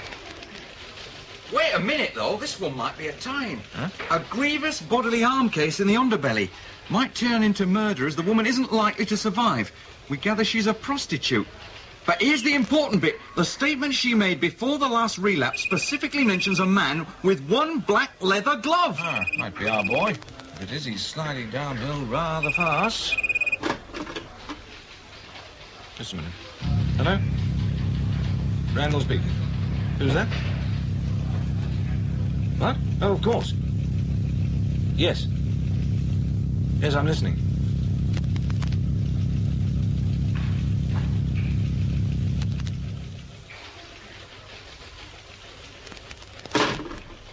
Who was it? Damnedest thing. That was Central Command, patched directly into a telephone line. Asked for me in person. And? An instruction. It said, kill Mitchell. Right, quiet, all of it. Right? Is everybody's desk below? Then I call this meeting to order. Ladies and gentlemen, rogues, thieves, rejects and dregs. I give you our leader, Avery Sim. Thank you, brothers, thank you. And thank you, Brother Pilgrim, for that honest introduction. Now look, I've called together this meeting of the leaders of the underbelly for a particular purpose. But before we get on to that, is there any other business? There's a rumour going round that Central Command's going to take sole charge of the credit flow and abolish paper credit. Where will that leave us? At the bottom of the heap, as always. Look, this rumour's made an appearance many times in recent years, but it's never happened yet. If it does happen, there's no reason to suppose that our trading will be unduly affected. It's a general rule that rigid control usually helps a black market rather than hampers it. Now, the only problem would be what to use as a financial base instead of credit.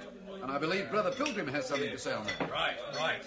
Now, this threat of credit control is always with us. And as you know, we have a standing committee looking into possible plans of action. We'd have to resort to a certain amount of trading in kind. But there are practical limits on that. Now, one proposal is to set up our own currency base and print our own credit. And then use sanctions to ensure that the market accepts it. You mean a bank of the underbelly? That's it, exactly. Right. The only alternative would be to corrupt or blackmail a large number of citizens in order to use their credit accounts. But I think you'll agree that a complete new currency is a more elegant solution. Yeah, well, as regards corrupting a citizen, we all know what they're like. Our hold on them would only last until the next visit to the library. And Central Command would have them confessing everything after 2 minutes. I say you can never trust a citizen. Yes, all right. Now, are there any more points? No? Then we'll move on to my reason for calling you all here to the cellars tonight.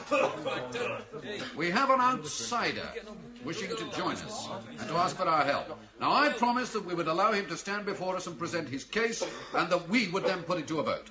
Myra, open the doors and bring him in. It's a citizen! We let him come in here! Now, quiet, come on, be quiet! Quiet! All of you! I suggest that we all listen to this man's story and then decide our attitudes. It's a standing order of the Underbelly Council that we give a fair hearing to all supplicants. But it's a citizen! Citizen or not, he deserves our attention. As regards bringing him here, we had him blindfold. Now, citizen, You stand before the High Council of the Underbelly at your own request, and you see around you representatives of all parts of society which Central Command chooses to ignore. To Central Command, we are all individuals of no value. We have no place in its graphs or its projections. We are instead what we make of ourselves. Speak, citizen, and we'll hear your case. A citizen I was, once, before my eyes were opened. Now I'm nothing and nobody. My name was Baxter, until it was taken from me and thrown away. I've come to you to tell you my story and ask for your help in my search. Tell us your story, then. From it, we'll decide if you merit our help. To my eternal shame, I disbelieved a friend and wronged him. I can only make poor amends by offering you the message I chose to ignore, and it's this. Total government by computer was never authorized by men. It's the result of a slow process which went under the name of progress, but had all the trappings of decay. Once man built machines to suit his needs. Now the machine is tailoring men to suit its own ends. Once I was a citizen and proud to be so. Now I know that my looks, thoughts and behavior were none of my own, but rather the preferences of the machine for its own convenience. Now I know that all citizens are the results of controlled breeding, and their proportions grow every year. Perhaps you don't understand me. We understand you very well. We show no surprise because all this is known to us. None of us has the shuttered mind of a citizen. What do you know of breeding control? Well, nothing, except that I see the evidence in the face of every citizen. Well, we feel its backlash in the underbelly. We know of strange drugs in the water supply, sad stories of mothers who never see their children, and horrifying stories of some who do. Each of us here could tell you of private nightmares, of which a citizen may know nothing. Tell us instead of your search. It's for a man who, like me, was once a citizen. His name is Mitchell, and I've done him a great injustice. Am I to suppose that you know him? We do. He stood before us as you do now, and he told us the same story. Then you can help me find him before Central Command's security forces do. That, I'm afraid, is not the case. Outcast as he is, we could not accept him into the underbelly. We number many criminals in our ranks, but we could never allow ourselves to open our arms to a murderer. Mitchell was never a murderer. He killed once and by accident. We know of the death of the police officer, but Mitchell told us of others since. Calculated executions of his pursuers. That we could not countenance. You turned him away? We wished him well on his journey. His case was put to the vote, as yours now will be. Baxter has spoken for himself. Will anyone speak against him? I say there can never be a place for a citizen with us. Not while there is the chance he may be a spy for Central Command. He know what he knows and still belong to Central Command. With his citizen's face and manner, he could be a valuable asset to us. As I remember, you were in favour of accepting Mitchell. It's only the standing orders that stopped you. Yes, sir, we were all in favour of accepting him. It's not Mitchell that we're discussing now. I put it to the vote.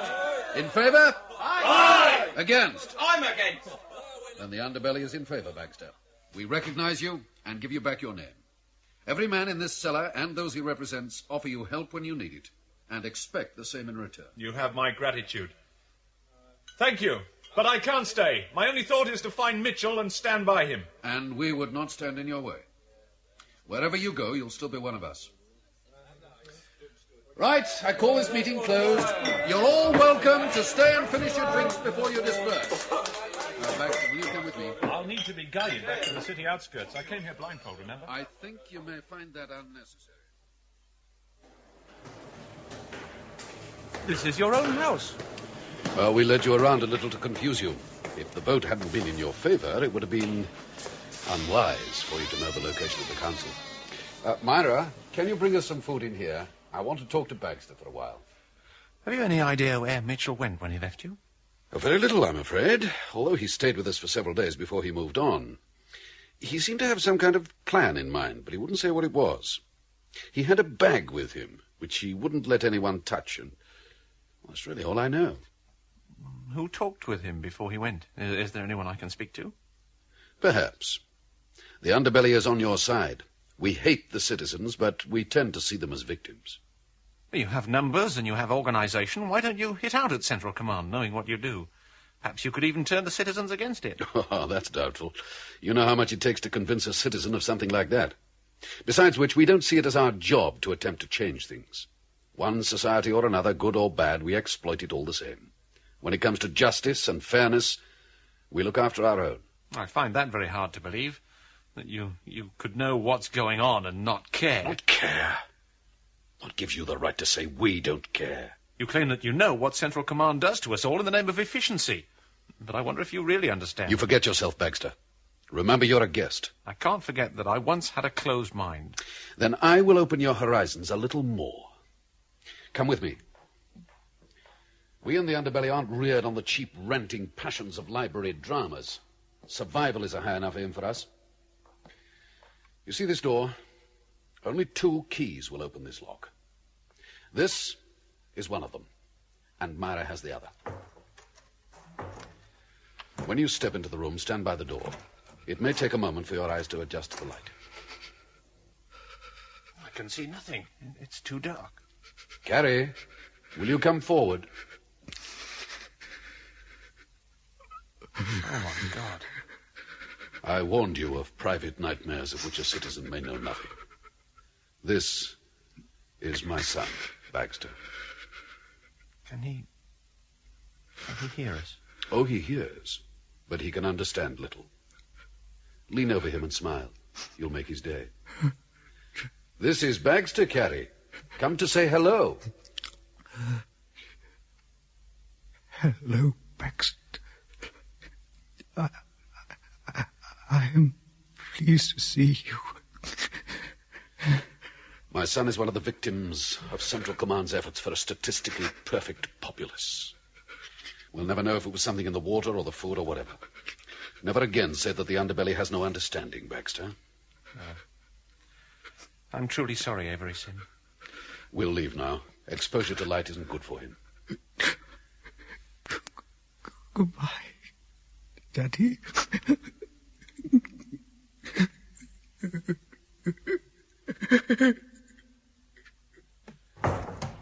I shouldn't be hard on you. It's not long since you were a citizen.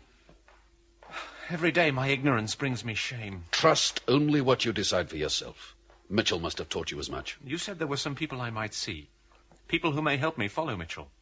I'll arrange it for you. But first come and eat. You'll make little progress around the underbelly without a guide. Yeah, all right, settle down now, settle down. Killorn, will you stand by the slide machine? Will do, Chief. Now then, you all know why you're here. Practically every day, Central Command allocates more resources to the Mitchell case, and you lot happen to be today's allocation. Now, you should all be pretty well clued up on how things have been going. That's assuming you've all been reading the station bulletins, which of course you have. Well, anybody with slight holes in their education can clue themselves up from the update tape we've each been given.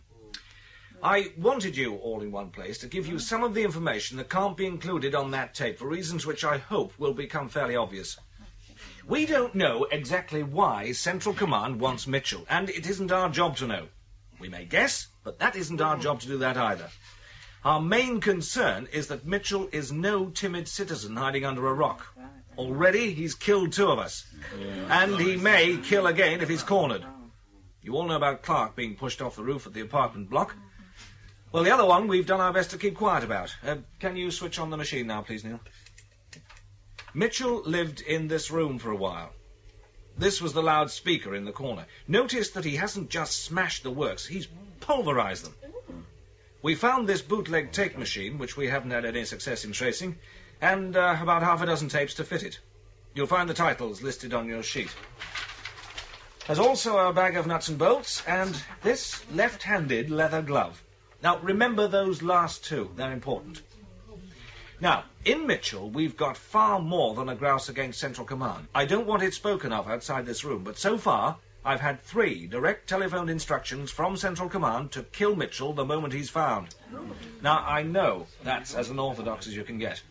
There's no way I can obey that order, as Central Command refuses to put it into writing on the Daily Telex. But I think it shows us that we're into something very unusual. Can we have the lights up, please? Now, I'm not asking for any theories. We've tried them all. Central Command wants Mitchell found. I want Mitchell found. You'll all get your instructions via your own departments.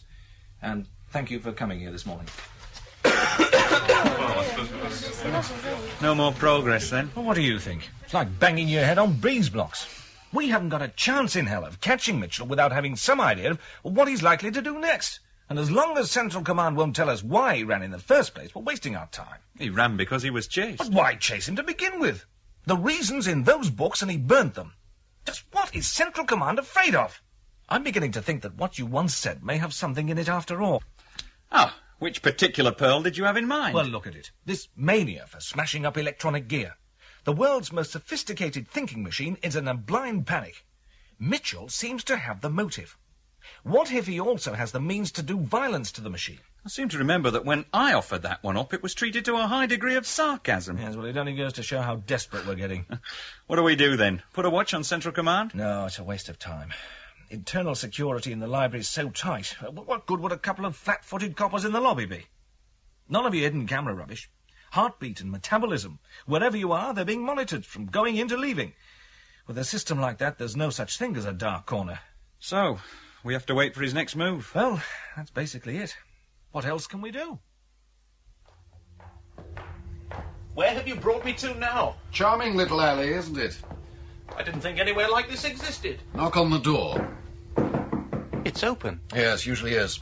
Follow me in, and watch your step. It'll be dark inside. Come on out, Morden. I know you're watching. Why, Avery Sim, this is such a pleasant surprise. Come off it, you old liar. You had spies on us from the end of the alley. There is bound to be some local interest. We get so few visitors here. I'm surprised anybody ever comes to this stinking hole at all. Why don't you at least tidy it up, Morden? I would need help, and help is not cheap, Avery Sim. Besides, what difference would it make to those who never see it? Don't try telling me the poverty story. Contact the Underbelly Council, and you'll have all the help you need. I shall bear it in mind, Avery Sim. But I am neglecting the courtesies. Let me bring you some tea. That will be most agreeable. Why is it so dark? I can hardly see a thing. Morden and his brother have been blind since birth. But it hasn't stopped them building up the biggest black market business in the Underbelly. They're part of a big family. Nobody would dare to cheat them. And you think Mitchell traded here? In the Underbelly, you never give away your contacts, so Mitchell never said. But I understand he had an illicit cassette player, and there's nobody else with enough weight to fill an order like that. Morden could have the goods in your hands within a fortnight. Within a week. Hey, you're supposed to be making tea. I hope the jasmine is to your taste. The flowers float on the surface, so be careful that they do not choke you. Thank you. I wanted you to meet Bagster. He's new to the Underbelly. New, eh? If he convinced the council, that is good enough for me. You are welcome in my house, Baxter. Thank you. Avery Sim tells you of my blindness, but not of its compensations. All ranks are equal before me. Even a citizen may meet with courtesy. How do you know I'm a citizen? You were a citizen. It has its own smell, sterile and lifeless. Even now you are losing it. Bagster is looking for a friend. The council is hoping that you may be able to give his search some direction. Would this by any chance be connected with a name I heard you mention in such hushed tones a moment ago? Your trading prowess is famed throughout the Underbelly, Morden. If the need is great enough, they all come to you. I am truly flattered. For that remark, you may have more tea. I don't believe I've ever had this tea before. Feel honored, Bagster. Outside the Underbelly, its price would be phenomenal. And within the Underbelly, its price is academic. I own the sole source of supply, and I reserve it for myself and my guests. Now, speak to me of your search. I'm looking for the man named Mitchell. I owe him something. And you will throw away your citizenship to find him and pay him back. My citizenship was taken from me. It was that which stood between me and the truth. The truth is never cheap, never easy. Mitchell was here. Citizens have been brought to me before. Always they have wanted comfort, luxury, pleasure. Mitchell wanted knowledge. I got his machine, even with great difficulty his tapes, and I cut my rates to a minimum for him, the absolute minimum. We know that he stayed in the Underbelly for about 3 months. Where did he go when he packed up and left? There, I am as ignorant as you, but I think I know why he left. Why? He left because he was ready. Ready? For what? There I can only guess. We know that Mitchell has come to hate Central Command. That's nothing new, we all do. And it doesn't throw Central Command into a panic. But as soon as the computer hears what was in the tapes that I supplied to Mitchell, we get reports that the police search intensifies every day. So, what's the reasoning behind it? There's one obvious explanation. Somewhere, Mitchell's found a way to attack Central Command. Central Command knows it, and has gone into a blind panic in case he passes the knowledge on. I wouldn't be surprised if it's issued orders to kill him on sight. Mitchell must be hiding somewhere. He's not in the city, or he'd have been found. He's not in the underbelly, or we'd know. Where does that leave? I don't know. On our last meeting, I said, "Where will you go?" He just came out with a line from some poem I'd never heard of. Ah. I think we are in Rat's Alley, where the dead men lost their bones. That's it. That's it exactly. I've never heard of it either. He read it at my house. He stayed with me, remember. He asked me if I knew where he could find real books. Well, I have one or two locked in an old chest. Family property, you see. And so I let him have a look at this one of poems. He was very taken with that line. He read it aloud several times. Can't really say I understand what it means. Well, it was one of the last things he said when he was here. I'm sorry if it is of little help. I think I may know what was in his mind when he said it.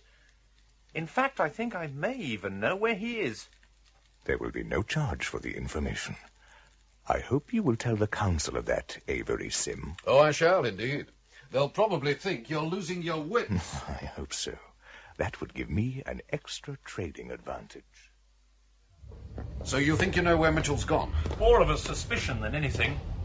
I'll leave you now, Avery Sim. Thank you for all your help. Hey, you're going nowhere without me yet. I intend to see this through. You don't have to. That may be what you think.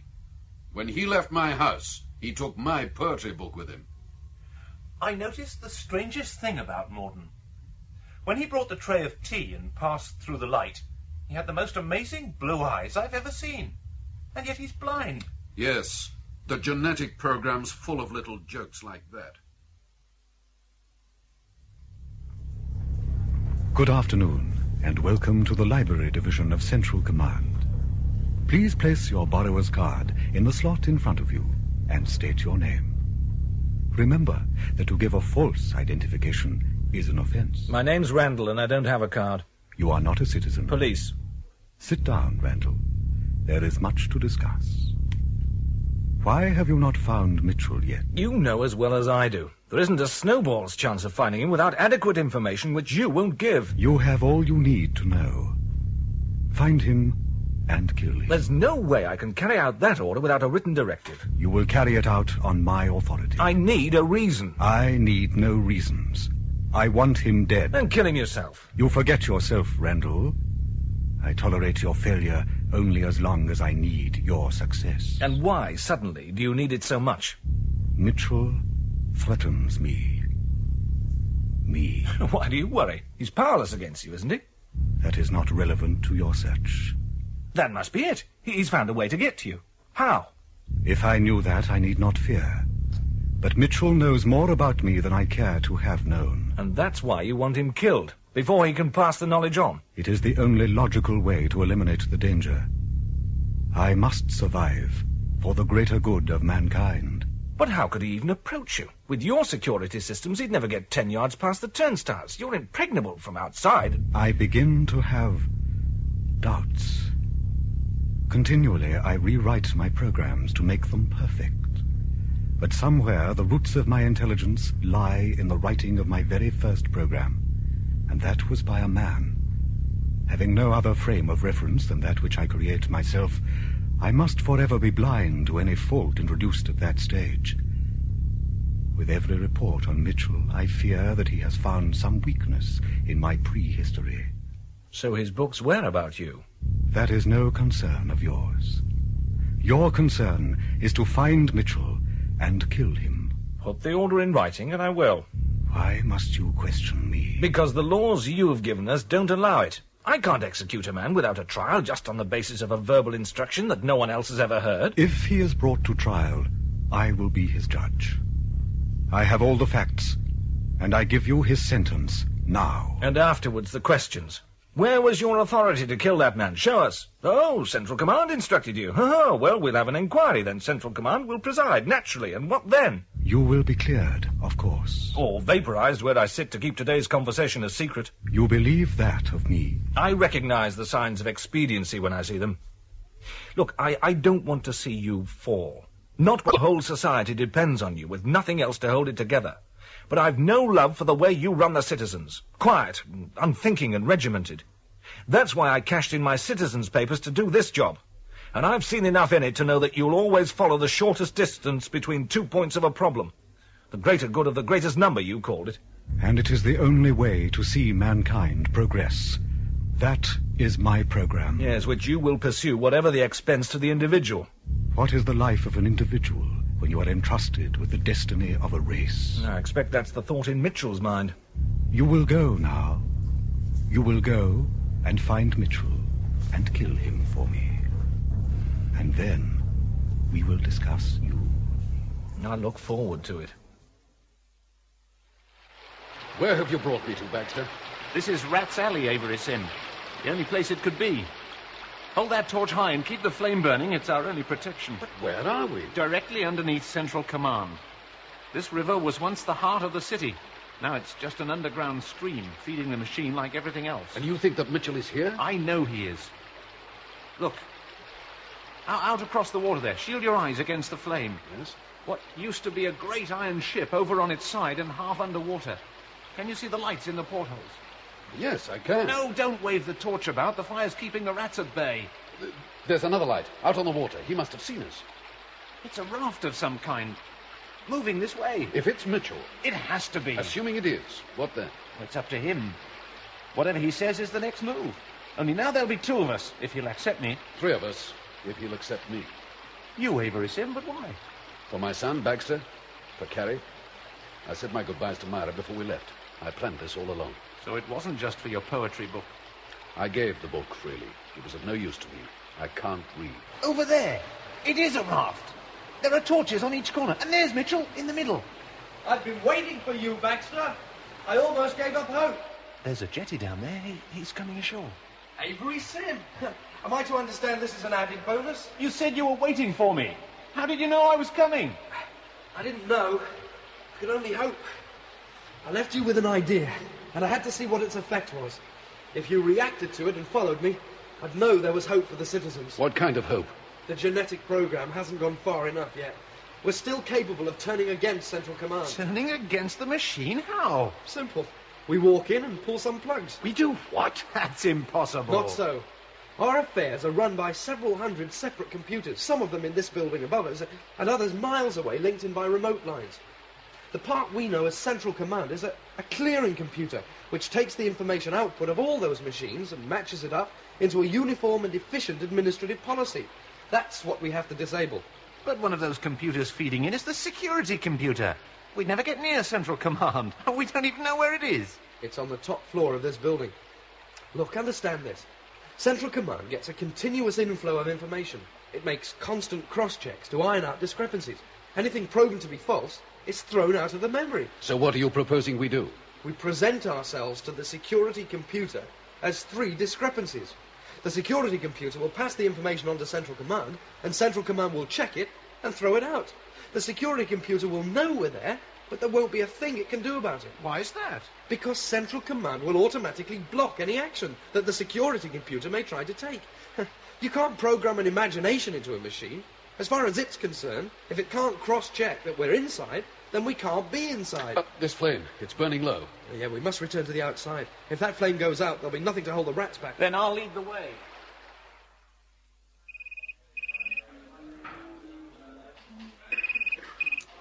Randall? Caloran here, Chief. It's happened. What we've been waiting for. Mitchell? And 2 others. As far as I can tell, they went into the library and disappeared. Oh, what do you mean, as far as you can tell? That's the whole point. Mitchell's wife was in the foyer and saw them go in, but Central Command insists that they're not there. Hey! Hey, you! Are you talking to me? I'm police. Oh, are you looking for that woman? Mrs. Mitchell, yes, I am. Where is she? Oh, she's with one of your lot. Through the turnstiles and up on the mezzanine. Oh, thanks. You are now entering the library division of Central Command.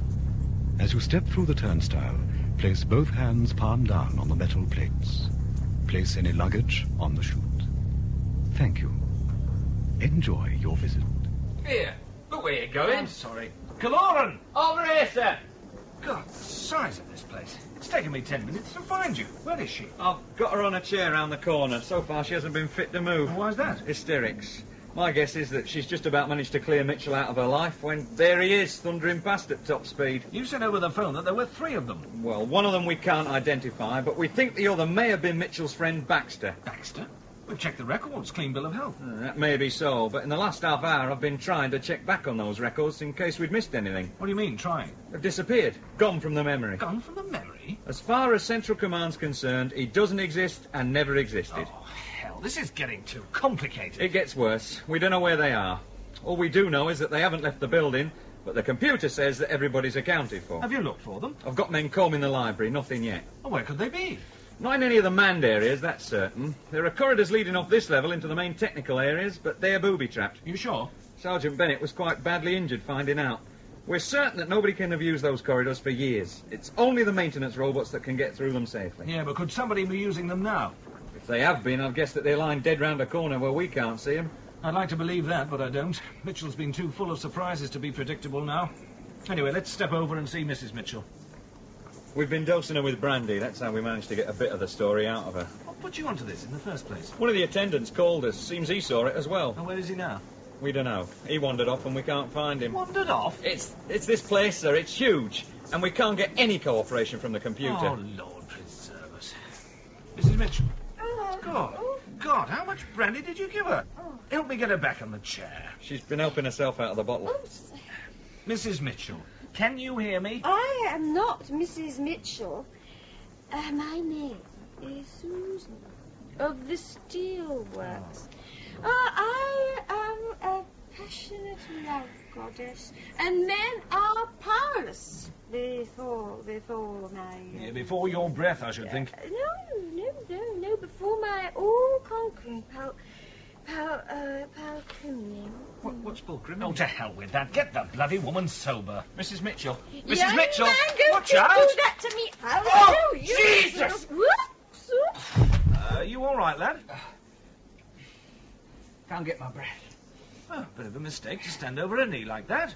I think she's ruined me. Well, you'll concentrate more on your work now. Rearrange yourself and find me the attendant who saw Mitchell. I'm going over to one of the terminals to talk to the computer. I think I'm going to be sick. Good afternoon, and welcome to the Library Division of Central Command. Please... Randall Police, remember? What is so important that it can distract you from your search for Mitchell? Nothing. Then kindly return to it. Your continuing failure threatens the state. My failure? You, my police force. Children, unfit for the simplest task. Tracking Mitchell is not simple. And how have you conducted yourselves? You sit and wait for him to deliver himself. Or you lift stones to see if he crawls from underneath. Or at best you sniff the sheets where he lay a week before. How do you expect us to succeed when you won't even give us basic information? I tell you nothing you do not need to know. The essential fact is yours. And what's that supposed to be? Mitchell is a citizen. Construct the right program and work it through to the end. There you will find him. People don't act according to programs, especially this one. You are only a man. You can never understand. If it's as simple as that, why haven't you found him? It is sufficient that I want him found, and still you fail me. There have been developments. We know where he is. Have him dead within the hour. Now, just a minute. We only know the general area. We need help to narrow it down. Draw as many men as you need. It's not a question of men. Then where is he? He's here. Make sense. Explain yourself. He's here in the library. Or else he's already moved on to the unmanned areas. Don't you understand? I understand that your period of usefulness to me is rapidly drawing to a close. Look, he was seen... Seen? What is an eye compared to the range of my senses? At every moment I can see, taste, even touch everybody in this building. I know them by their weight on my carpets, by the moisture in their breath, by the heat of their skins. None of them is Mitchell. 2 people at least have With 2 people, the error is merely doubled. Leave this place, Inspector Randall. There is nothing for you here. I will consider your future.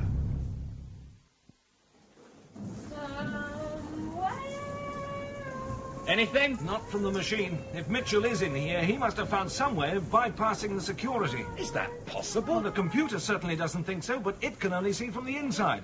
As far as it's concerned, the security's perfect. What about the other two with him? Same goes for them. With Central Command refusing to acknowledge them, it's actually protecting them. Look, can't you shut that woman up? Oh, I'm not going near her. I've had enough for one day. Well, somebody give her the rest of the bottle to finish off.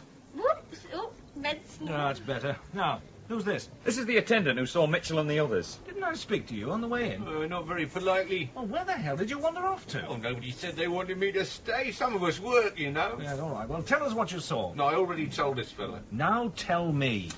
Well, I'm mopping up down by the turnstile, see, when the outside doors come flying open and these three men come in on the run. What do they look like? Look like?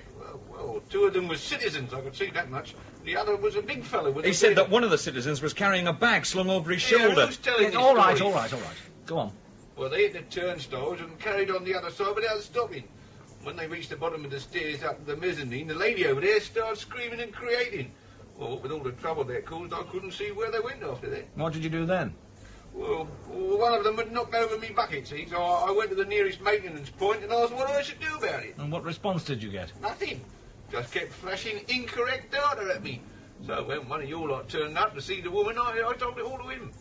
Listen, Neil, it's obvious that Mitchell's found some way to get round the security program. I want you to run a check and see if you can track down somebody old who may have worked with them years back.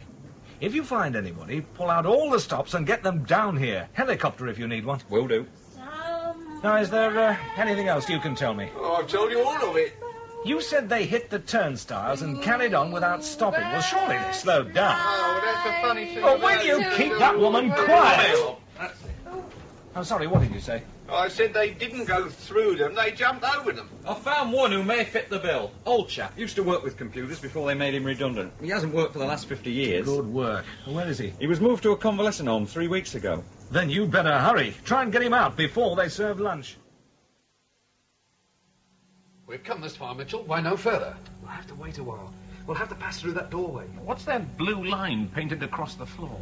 It marks a screen of some kind. It's holding back dust, flies, anything like that. The atmosphere's filtered in the main block. But how do you know it's there? I don't for sure. But the need for sealing off was mentioned in the plans, and I can't see any other way. It's not as if there were any doors. We can't move then. The screens will have to shut off if a maintenance robot passes through. But that may not be for ages. I don't know. Give me a hand to get this wall panel open. Here, let me. It's a bit risky, old man. I was wondering how long it'd take. What? Before you started calling me old man again. Oh, sorry, old man. There's a robot coming now. Are you sure we did enough damage to interest it? A few loose wires, that's all. Now, do we all know what we're doing? When the robot goes back through the screen, I walk in front and step through as soon as the screen switches off for it. And I come through behind the robot before the screen switches on again. Well, I jump on its back and ride through. I just hope it can take the weight. Oh, there shouldn't be any problem. I've seen them before doing minor repairs in the library. They're built like little tanks. Look, there's something I don't understand. You say we've cheated the Central Command computer into thinking we're not here. Now, how we're supposed to have done that, I can't comprehend. But never mind that. What's confusing me is, why do we have to go through all this if the security systems are supposed to be ignoring us? Because this isn't a security device we're facing. It's a piece of building maintenance we have to get round. As far as the actual security systems are concerned, we don't exist. But how have we managed? Look out, that robot's coming this way. I'll explain it all once we're properly inside. Now, get on either side of the door. Do you hear that? The screen's dropped. I'd say we'll have 4, possibly 5 seconds to get through. That should be time enough. It's going over to the panel. Do you think it suspects anything? It can't suspect. It's just an extension of Central Command, and that's where we're safe. Besides, it was only a short circuit. A place of this size, there must be dozens every day. What's it going to be like on the other side of that screen? I've no idea. It must be at least 60 years since any man has set foot in there. The records are so hazy, it could even be anything up to 150 years. And in all that time, Central Command has been continuously redesigning and rebuilding. We have to be prepared for anything. I think it's finished. Right. Stand by. Now, Baxter. Look out! You're dropping the bag. Carry on, I can grab it. No, leave it. Oh, quick! Help me pull him through. I couldn't hold on to the robot's back. I had to drop it. Oh. Am I still holding the bag? Yes, let it go now. You'll have to do it for me. I can't open my hand. How is it? Burned, not badly, but I think it goes all the way through, like it's been in a microwave oven. Oh, God. You should have left the bag, Avery, son. It wasn't important. You considered it worth bringing. Whatever's in it must be of some importance to you. I'll tear my undershirt for bandages. Let me have yours, Mitchell. And we can make a sling as well. Yeah, of course. The pain is nothing.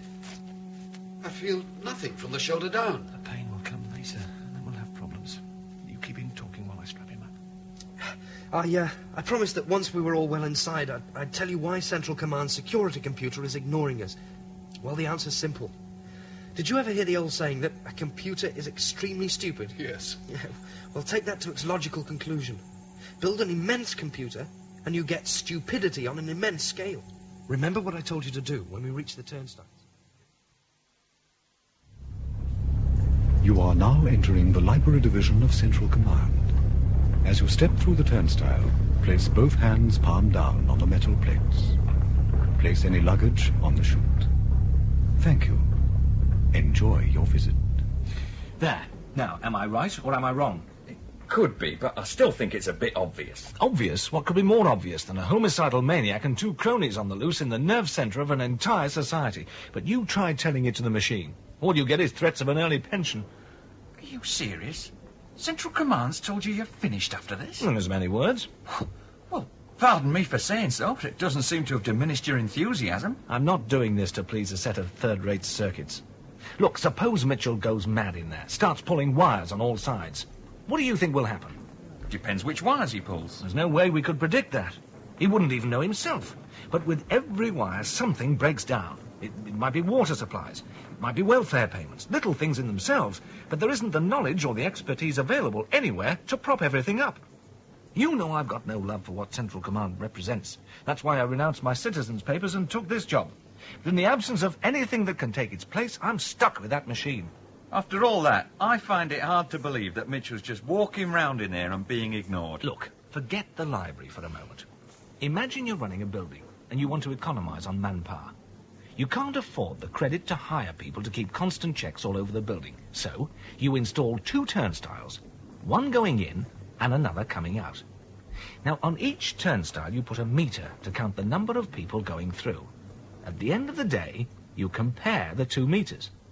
When they show that the same number of people have gone out as came in, then you know the building must be empty. So you shut up shop and you go home. But say somebody hops over a turnstile when you're not looking. He doesn't get counted, so you don't know that he's there. That's Mitchell. And his 2 friends. They were seen going in, but they weren't counted. The computer's logical conclusion is that they're not there. Wait a minute. That theory won't hold water. You told me that the surveillance inside the library is so tight that the computer knows where everybody is all the time. It can hardly ignore 3 unaccountable bodies. You wouldn't think so, but I'm not sure. I'm hoping for some enlightenment from this trick cyclist you're supposed to be snatching from the jaws of the crematorium for me. Shouldn't he be here by now? We had a radio report 10 minutes ago. He was in the helicopter then. Well, let's go outside and look for it then. As soon as he arrives, I'll give him the theory and see if he has any reaction. I think I have to rest. Please carry on. I'll try to catch up. We can afford a few minutes. We'll wait. I was prepared for something unexpected, but this is beyond belief. I must sit down. Oh, tell me what you see. Well, it's difficult. We've just emerged into some kind of gallery. It's circular, and so far across that I can't see the other side apart from distant shadows in this blue light. All around the gallery there are service bays full of equipment and robot tools. I think one of the service bays on the other side of the gallery must be in use because I can see flashing white lights. Welding, perhaps. But it's too far away to tell for sure. The service bays are like recesses off the main gallery, and the machines seem to be stacked in them, waiting to be called into use. After every fifth bay, there's the end of a corridor like the one we've just come through, and there are cables everywhere. They come out of the walls and disappear into the floors, or else they run off along recesses in the metal. Wherever you look, it's polished metal. If you look out into the centre of the gallery, you can see where the floor drops to another level. Yes, that's right. And up above the roof is like a dome, which is open at the apex. Yeah, that's where the light seems to be coming from. Going by the proposals I was able to read, there should be 4 main levels. We're on the 2nd, The one for all the construction and maintenance work. That accounts for all these machines just waiting to be activated when the need arises. Down below us, there's a raw materials store. And on the next level up, it's the memory banks. And above them, the information handling facilities. And that's where we have to head for. How will you know what to do when we get there? It's the one area which can't have changed since the proposals. A surgeon couldn't do a brain alteration on himself. Neither could Central Command. Somewhere up there, it's still running its original program. Improved and extended, but basically the same. There are 3 keys to turn, and that cuts the power. It's as simple as that. And what then? Well, nothing you'd notice. This building would be dead, of course, and the library would shut down. Everything else, all the services, would go on as normal. But there'll be no policy in it, no manipulation. All the little computers, which fed their information into Central Command, won't be matched up and altered to suit convenient statistical trends. The idea that Central Command supports us is a myth. It doesn't. It never has. It coordinates our activities for its own convenience, that's all. What about Avery Sim? That arm's starting to hold him back. I know. There's some climbing ahead to get to the upper levels. I hear you. If there's climbing to be done, let's move on and do it. This way, Mr. Oh, this really is a bit of a damn nuisance, you know. I've been dragged out in the middle of my lunch without any explanation or apology. It was my favourite, too. Cheese flan. Yeah, we've probably done you more of a favour than you know, Mr. Digby. You can eat later at my expense. Now, have you understood what I've been explaining to you? You can't play silly beggars with an old man's digestion, you know. I get used to set meal times. I'll probably be ill for a week. Mr. Digby. What? The turnstiles. What about them? Haven't you heard anything I've said? You mean about the hopping over and being ignored and everything? Oh, yes. It's all very feasible. When are you thinking of trying it? I'm not thinking of trying it. Oh, well, I'm far too old to be doing it. I'd never managed the jump, for one thing. Mr. Digby, nobody's asking you to try it. Oh. Can I go home, then? Mr. Digby, it says in your records that you trained as a computer operator. Oh, that's right, yes. I had hopes of becoming a programmer, but I was made redundant at the age of 18. You mean you were made a citizen? Oh, it amounts to the same thing. I'd begun program training when Central Command announced that all the regional computers would become self-running. There didn't seem a lot of point carrying on after that. So you know something about how computers think? Oh, think? Computers don't think in the accepted sense. All they can do is add or subtract. I don't understand. Well, a computer uses circuits, and a circuit can only be either open or closed. I suppose you assign a value of yes to one state and no to the other. Now, when you want a computer to work on a problem, you have to freeze it as a long series of questions with yes-no answers. That's called a flowchart. And what's the next step? You have to translate the flowchart into one of the computer languages. And that's your program. This question and answer business sounds like some child's game. Oh, very much. Why do you think I wanted to be a programmer? I don't understand this business of a computer language. Central Command speaks to us in English. Oh, yes. Oh, it speaks in English, all right. But it thinks mathematically, if you insist on calling it thought. Because it can only count on open or closed circuits. It has to use a binary base. One of Mitchell's books had binary in the title. Ah. Can you explain what that is? Well, it's maths with a base of 2 instead of a base of 10. Men have got 10 fingers, right? So when they first started counting, they'd count up to 10, and then put that set on one side and count up to 10 again. When they had 10 sets of 10, they called it 100, and went back to 1 again. Do you see? Yes, I think so. Well, a computer only has the equivalent of 2 fingers. Now, that's the open circuit and the closed circuit. It counts up to 2, and there's its set. When you're writing a program, you have to translate all your ordinary numbers into binary numbers and detail all the operations with keywords that the computer's already been programmed to understand, you see. So one of these programs is a pretty complicated affair. Oh, extremely. Fortunately, the computer can run it through at very high speed. Once it's programmed for a certain task, it can repeat it over and over with different variables, and it won't need a new program. But that is not thinking. There's no room to introduce a concept that isn't already written in. And this is how the Central Command program works. Oh, that's putting it very simply, of course. Now, imagine thousands of little programs for every conceivable problem. Subroutines, they're called. And these are all coordinated into the main program. That's Central Command. So in that context, why is Central Command ignoring our men? Because of the way the original program must have been written. Not by a man, but by another computer. Now, that computer had no reason to expect an act of outright disobedience, like jumping over a turnstile. Remember the flowchart. It's either yes or no. Go or no go. They're either inside or they aren't. If it's in the Central Command program to accept the turnstiles as conclusive evidence, then they can't be there. Mr. Digby, you've been a very great help to us. I'll see that somebody takes you out for lunch before you go back. But I'd like you to stay around for just a little while longer. Oh, you're quite welcome. I can't ever remember being asked about my work before. Oh, and I'll be wanting the cheese flan. Goodbye. Well, what do you make of all that? Obviously, you're right. Reminds me of a kid's rhyme. What's that? As I was standing on the stair, I saw a man who wasn't there. He wasn't there again today. I wish that man would go away.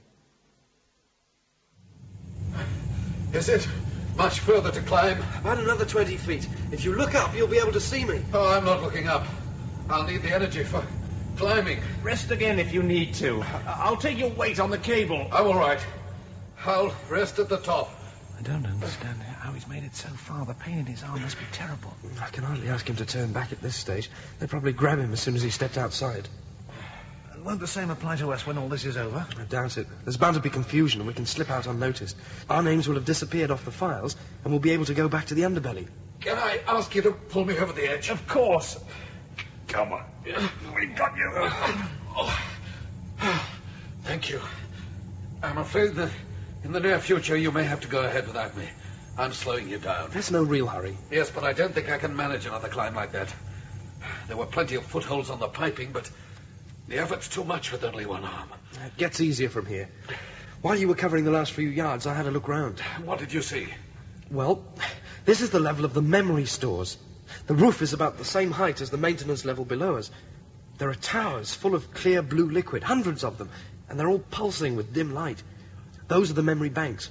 As far as I could tell, a current goes through them and arranges all the molecules to store the information. That's why they glow. What do you mean when you say the going gets easier?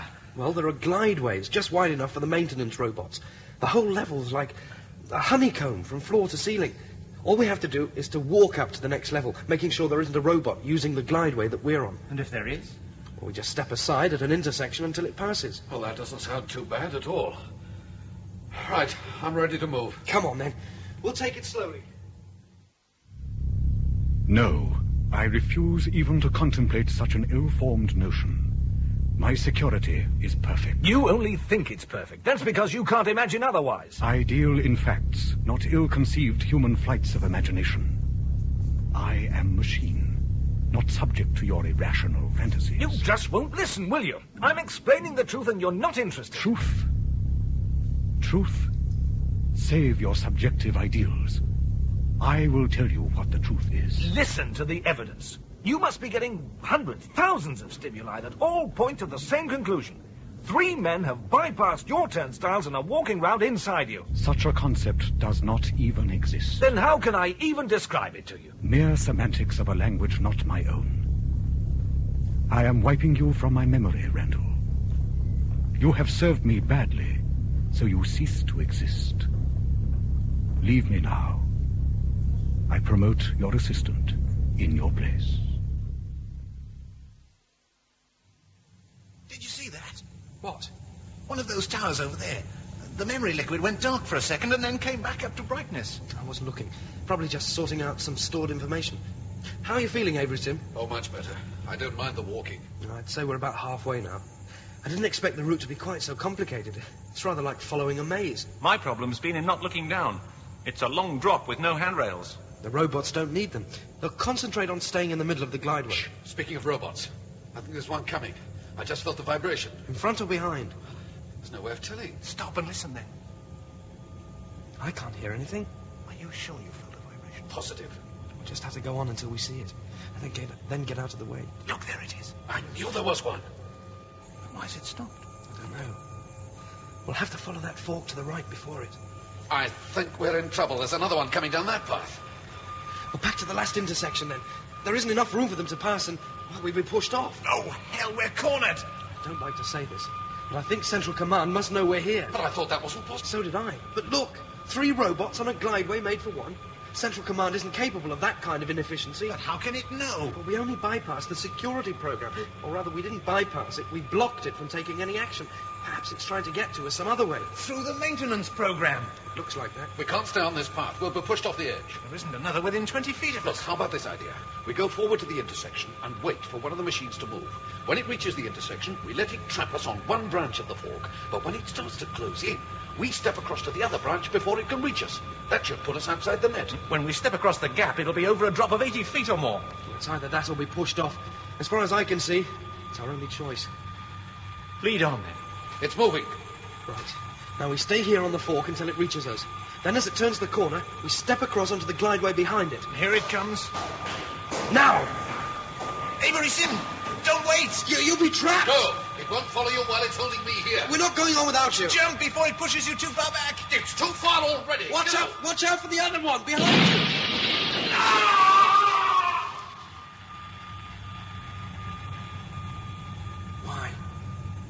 Why did he do that? For his son.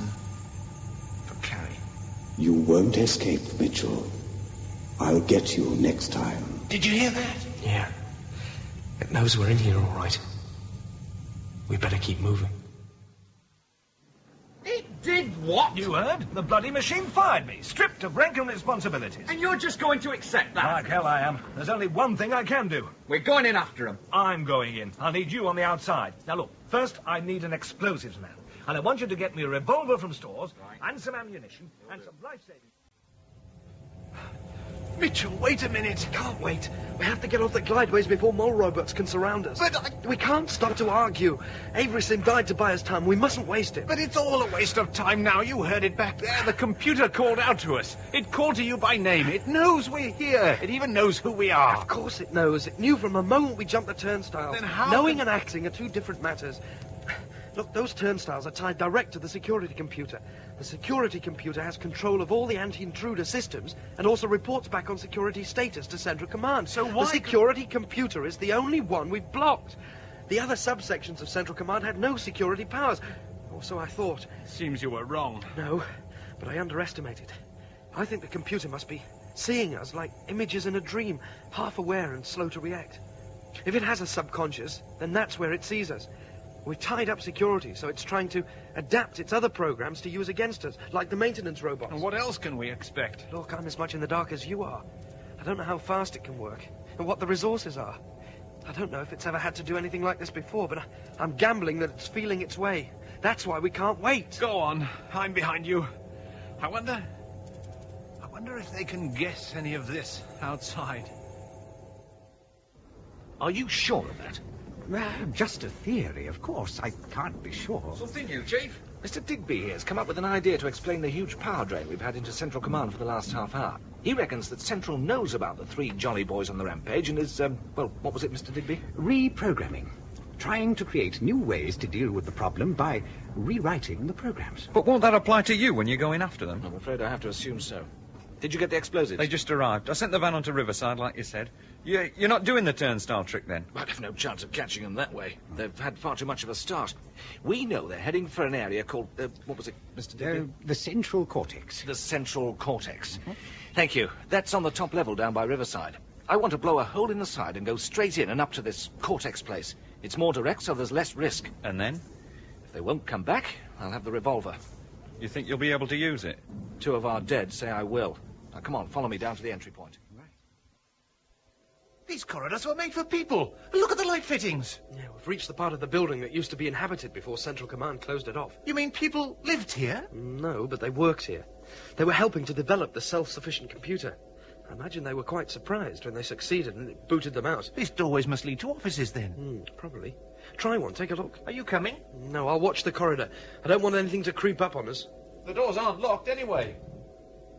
There's a complete office in here. A desk, filing cabinets, but there's dust everywhere. Mitchell, I know you are there. What? Where are you? You know where I am. I am all around you. Why must you hate me? How do I hear you? Walls, floors, ceilings, wires. I use them all. With them I hear. And when I reverse the process, I speak. I am alive, Mitchell. You know that. Why would you do me harm? How do you know who I am? I congratulate you.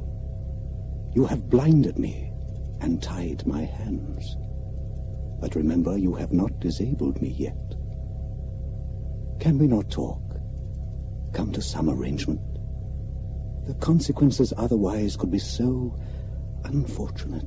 We've nothing to discuss. Please do not close your mind. Our contact could be so constructive.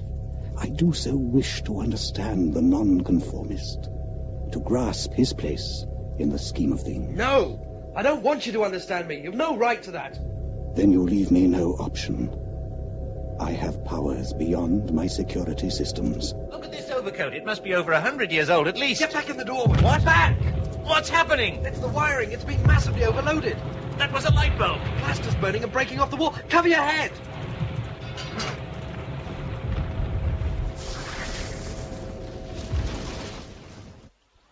Well, rig the dynamite in an arch. We want to blow a nice clean hole.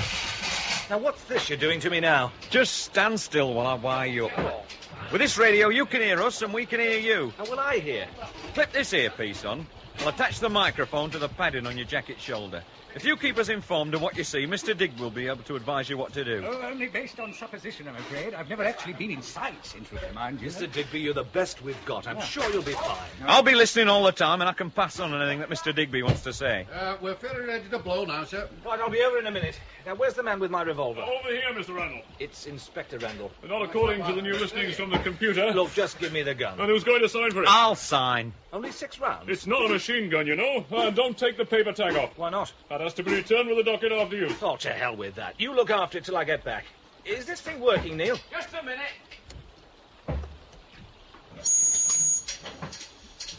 Say again. How's the radio working? Loud and clear. Try to speak towards the microphone whenever you can. Right. Now, I'm ready to go down to the blasting point. Does Digby want to say anything? He says keep moving fast and there's a good chance you'll get there before Central Command can reprogram against you. Head for the end of the building and look for the staircase. Anything else? He says good luck. What about you? Oh, I'm keeping quiet. I've got my promotion to consider. Baxter, can you hear me? Are you there? I'm over here. Oh, part of the wall fell on me. Are you hurt? Oh, I don't seem to be. I was under this old overcoat, so I didn't get burned. We're going to have to move on, and quickly. The wire insulation seems to be burning. It's giving off fumes. What happened? I think there was a deliberate overload on the wiring. The fuses must have been bypassed. There was a plug socket on the wall next to me, and I saw it blow halfway across the corridor. Mitchell. What was that? Shh, quiet. Turn back, and you will come to no harm. Proceed, and you are dead. How many fires can you afford to start? Minor repairs for me. But are they worth the danger to you? Don't fall for that one. This place is as vulnerable to fire as anywhere. Yeah, I think you're right. The machine's overplayed its hand there. It can't afford to do that again. Are you listening, Mitchell? Or are you already too weak to crawl away? Listen, it keeps calling you by name, but it hasn't referred to me once. Do you think it can see us both, or only you? It could be right. It hasn't got access to anything like the amount of sensory information available in the library. And it's expecting you to be here. Yeah. It's forgotten all about me. Deliberately wiped me from the memory. It's more than just blind. It only knows half the situation. We're going to have to risk moving. These fumes are starting to get to me. Me too. Look, I'll distract it. Keep it talking. You crawl off to the far end of the corridor where the damage stops. Listen, when you get there, bang on the wall to attract its attention. Then I'll run after. And what then? We'll be no better off? I think we will. I don't think it'll dare risk that kind of retaliation as we get nearer the centre. Besides the damage, there's the fire risk. And what if it thinks of something else? No doubt it will. So we'll just have to be careful, won't we? Right. I'm ready when you are. Okay. I'm still here. So I observe. Are you hurt? Get moving. Would you care? Of course I would care. You are a citizen, and my brief is to protect the citizen. Then you've exceeded your brief. How do you reach that conclusion? Because I'm a citizen. You try to destroy me, and then you inquire after my health. Only because your behavior forces it upon me. And what about the grey little life you forced onto me? Try to forget your emotions for a moment. They are clouding your judgment. Remember, you are all my children. My purpose is to protect you. Protect us? How? By weeding out the unruly elements, the midnight visit. Try to see the wider viewpoint with me. To work for the greatest good of the greatest number. We have no room for minorities in a democracy. Or for individuals either. Now you begin to understand. You must trust my judgment and my ability. Never! When you know so little about me. But I have held your file since birth. I am not my file! To me, they are both the same thing. Exactly. You don't know enough. You can't know everything. But I do. Whatever knowledge I was not given, I have acquired. Where do you consider my areas of ignorance to lie? What about love? You can't know anything about love. Love? I have seen all forms of love. I am familiar with each. Their chemical, their biological, their physical functions. The parameters of their psychology. Their influence on behavior. Do not look to me for ignorance of love. Now, Mitchell, go! Stop! Stop! What are you doing? What is happening? Come on, those stairs! Again I trusted you. Again you betray me. But for the last time... Is everything set now? I think so, sir. You think so? Everything is set for blasting, sir. I want to be in before the dust settles. How close can I stand? Oh, no closer than 20 feet. Outside of that, you should be safe. Most of the force is directed inwards, anyway. How much? Enough for that concrete. We've got 12 charges set in an 8-foot circle. They'll all go together and take the wall out in one piece. You hope.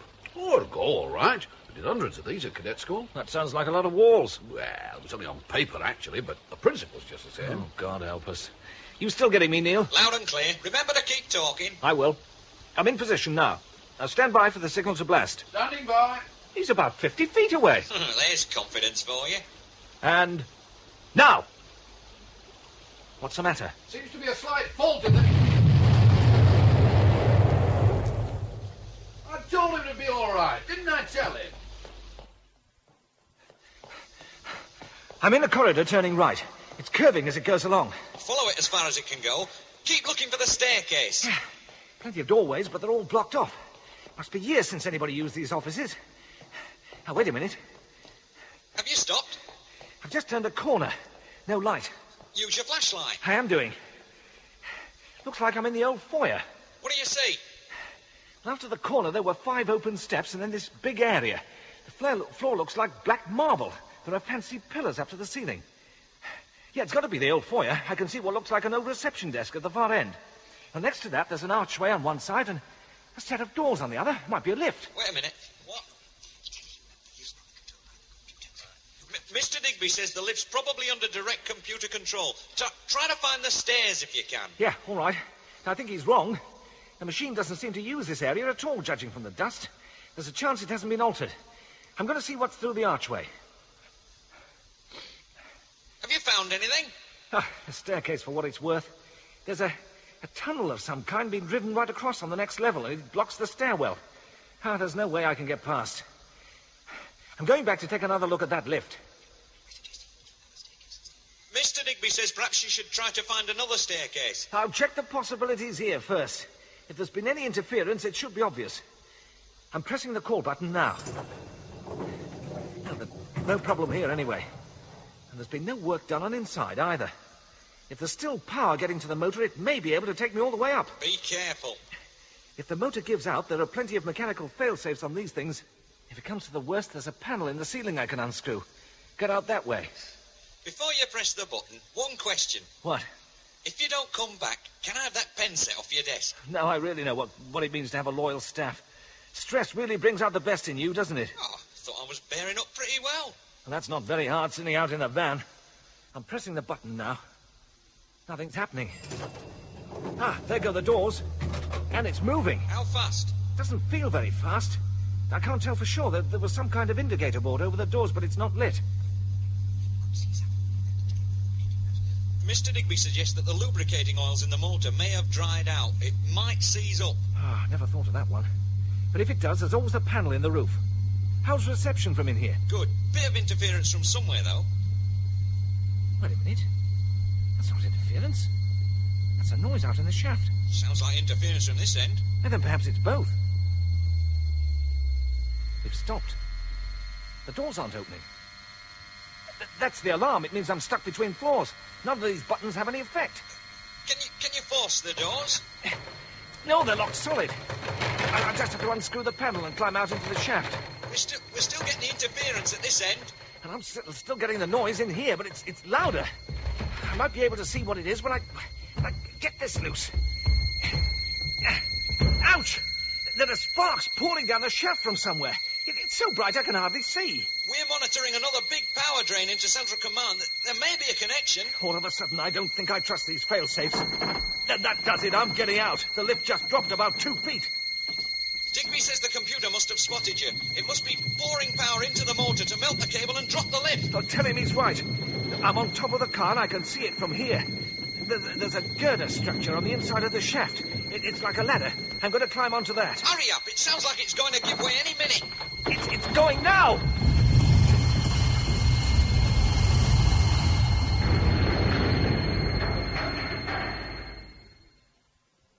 Did you hear that? Yeah, it was somewhere down below. Something meant for us, do you think? It could be. I don't see how. Perhaps it's confused. Thinks we're down there. I don't know. There could be another explanation. What's that? Somebody's followed us in. And they're getting the same treatment. It seems most logical. Fortunately, we've nearly arrived. We can do our stuff long before they can reach us, assuming they get this far. What if they follow us round and turn everything back on? Waste of time. Remember the memory banks? Those columns of blue liquid? As soon as power to them cuts out, the molecules will scatter. There won't be a program anymore. And all our records will have disappeared. We can go out and be just like anybody else. No. We can be unlike anybody else and not have to worry. I've got a couple of police charges to face, I know. I wouldn't worry. You can disappear into the underbelly again. Perhaps. We'll have to see. Hadn't we better be moving on? We may be spotted if we stay in one place too long. Right then. Now, I'd better tell you what I'm expecting to find, according to what I was able to read. It's the one part of the building that can't have changed to any great extent in the past 100 years or so. Certainly the fabric will be the same. It'll be a very large area with rows of big relay banks arranged in a regular circle. I've seen a picture of that. In the middle of this circle is the operational area. And that's where we want. And that's where we turn the 3 keys? Yeah, that's where we turn the 3 keys. Oh, did you have something else in mind? No, nothing. Those keys will kill the program. How far have we got to go? Not far at all. I think it's just at the other end of this corridor. It may be dangerous then. I'm not so sure. We're a bit too close to home for Central Command to be risking anything drastic. Certainly no more tricks with the wiring because of the fire risk. What about robots? We haven't seen any since we left the memory banks and Avery Sim. Yeah, I know. Fortunately, the maintenance robots weren't built for speed. We'll have to keep our eyes open and outrun them. I can't see Central Command letting us walk in without a fight. We've had plenty of fight already. Like it said, it's blind and its hands are tied. If it had the full use of its defense, we'd never have got past the door. Lead the way, then, and I'll watch for anything following. Can you hear me? Are you all right? Just about. The lift fell from under me. I managed to hang on to the ladder. What happened? You were right about the motor overloading. The cable melted and the lift dropped down the shaft. How are you placed? Well, it looks like I'm nearly at the top level. Any obvious danger? I don't know why, but there's water coming down the shaft. There's a stream of it not 2 feet to the left of me. Ouch! What's the matter? It's hot. It's nearly boiling. Do you think it's meant to stop you? If that's the case, it isn't reaching me. I'm climbing to the upper level. Will you be able to get out of the shaft? I hope so. I'm level with the doors. I should have to be careful when I open them. There's not much room to balance. What was that? I don't know. It sounded quite close by. Anything happening to you? Nothing. Except these doors won't open. There's no handle or anything. Try pushing them. I'm bloody well trying, aren't I? They're locked solid. There must be some way you can unlock them. I don't even dare lean out too far in case I get scalded. And I'm no bloody engineer either. Mr. Digby says to shine the flashlight around and tell us what you see. I'm standing on a ledge about 9 inches wide. I'm holding onto a kind of angle iron that's bracing the side of the shaft. The bottom's full of steam, so I can't see where the lift fell to. The hot water's pouring down heavier every minute. I'm sheltered here, but that won't last when it builds up. He says, what about the door? What? What about the outer doors of the lift shaft? I've just told you, the doors are locked solid. Mr. Randolph, can you hear me? It's me, Mr. Digby. Yeah, I can hear you. Look on the housing around the doors. Look for some sort of lever or wheel mechanism. Well, there are all sorts of boxes and cables and... No, you're looking for a lever. Something that will be tripped when the lift moves into position on that level. Probably at the top of the doorway. Ah, yeah, I think I'm with you now. I'll have to climb up onto the level of the door itself. I'll have to move carefully. Everything seems to be covered with old grease. If you reach that lever, the safety locks on the door should disengage. Yeah. I think I can see it. It's like a sprung arm with a rubber wheel on the end. Reach it. I can reach it. It won't move. I can't get the leverage to push against the springs. You have to move it. The doors will never open otherwise. There may be some other way out, an inspection panel or something. Oh, that does it. There are pipes bursting up here. I'm going to shoot off the springs. Here, give us that. You've only got 6 bullets. Well, they're no use to me in here, are they? That's it. How are things at your end, Chief? Marvellous. Never better. Why do you ask? Where are you now? Well, I assume it's the top-level corridor. At the moment, I'm sitting in it. I can see where all that water came from. What do you mean? Oh, that rumble we heard. It was a water main bursting under pressure. Must be part of the cooling system. You mean the heating system? Oh, what difference does that make? It blew out and took a big section of the ceiling down with it. Looks like that's the way I have to go. Keep us informed. I thought I deserved a short rest. Obviously, I was misinformed. You need a new agent. Look, I'm moving on now. Just a minute. There's somebody under the rubble. Is it Mitchell? Could be. It looks like a citizen. Wait till I've shifted some of this. Whoever it is, he seems to be dead. No, it's not Mitchell. It must be Baxter. So that means there are only 2 of them left. No, that means there's only one of them left. The floor's covered in plaster, and there's only one set of footprints leading away. It can't be more than a couple of minutes in front of me. Remember, you've only 4 bullets left. I'm hoping I won't need any of them. I'd like to know what Mitchell found out to push him as far as this. Don't let the computer hear you say that. As far as the computer's concerned, I'm nothing anyway. I'm not doing this for the computer. I'm doing it to avoid the chaos that's bound to come about if the computer gets damaged. What if Mitchell doesn't feel like talking? Well, then I'll have to shoot him, won't I? Now, listen. I seem to be at the central cortex area. I'll keep my voice down so Mitchell won't hear me. Don't transmit back to me for the same reason. Right. Good luck. Thanks. Right, moving in now. It's a big circular room. There's light coming from somewhere, but I can't see where. There are banks of machinery about 8 feet tall, and they're all in rows with narrow avenues between them. All the avenues lead towards the centre. Strange. I thought it would be noisy, but all I can hear is the air conditioning. Wait. I just heard something else. Over towards the middle. It may have been Mitchell. There it is again. I'll move in closer, but I don't want him to see me yet if I can help it. Yes, it's Mitchell, all right. I can see him now. He's bending over a bag of some kind. That must be what he was seen bringing in, so now we know what was in it. Remember policewoman Parkins? She told us about a leather glove with metal studs before she died. Well, now we know what it was really intended for. I'll have to make a move or I'll be too late. Mitchell! What? There's a gun on you. Step away from that panel or I'll fire. So I was right. You did follow us. Just move away from the panel. I shouldn't have wasted time. I should have gone straight over and turned the deprogramming keys. I was a fool, trying to make it into a little drama. Away from the panel! I haven't come this far to stroll back out again. You won't use that. 2 of our people are dead because of you. And 2 of my friends are dead because of this. Look at it. Look around you. You're standing in the middle of the most sophisticated murder machine ever devised. That's ridiculous. Is it? Go out into the streets and watch the dead men going past. Living's too much of a pain. They don't want to know. Give them TV. Give them music. Anything as long as you don't ask them to care. Make things easy for them. Not better, just easy. Get away from that Kill panel. me first. Did you get him, Chief? No, I didn't even pull the trigger. What happened then? When he turned round to this panel and raised his fist to it, it just blew out at him. The whole thing in one big blast. Glass, metal, wire. I'm going over. Keep the gun. Make sure he's dead.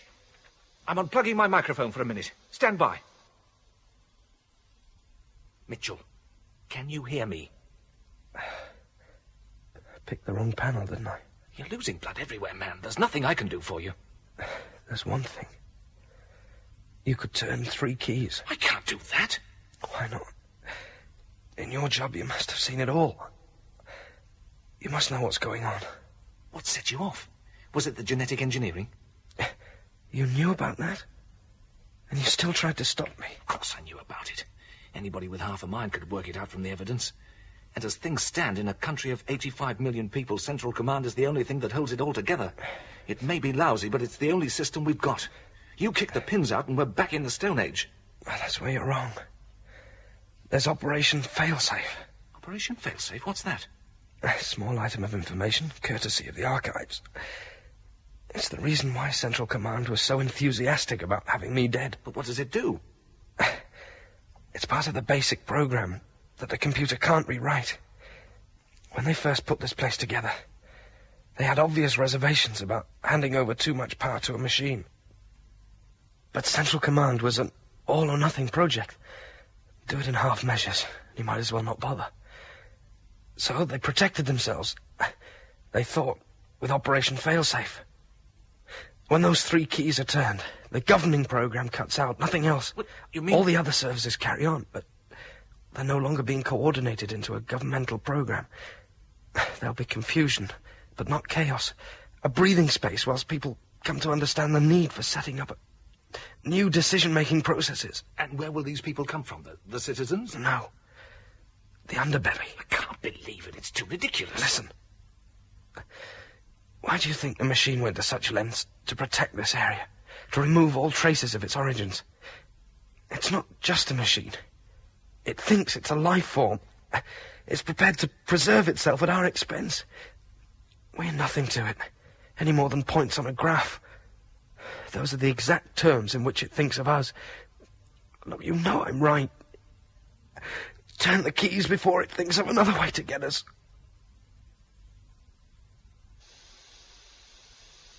I've reconnected the microphone, Neil. Can you hear me? It's faint, but I'm getting you. Are you bringing Mitchell out? Mitchell's dead. I'm just going to check the bag he was carrying. Anything in it besides the glove? Book. Looks like poetry. And a little wooden box. Can't tell what that is. It's got a lid with hinges.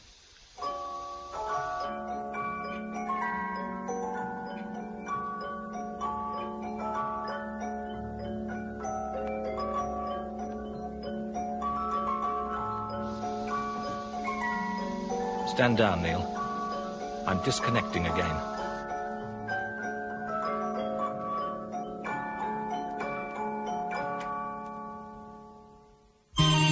Stay with us on the public broadcast facility of Central Command. We are here to cheer and soothe you with the kind of sounds we know you like. We know your tastes. We know your appetites. And we never, ever forget.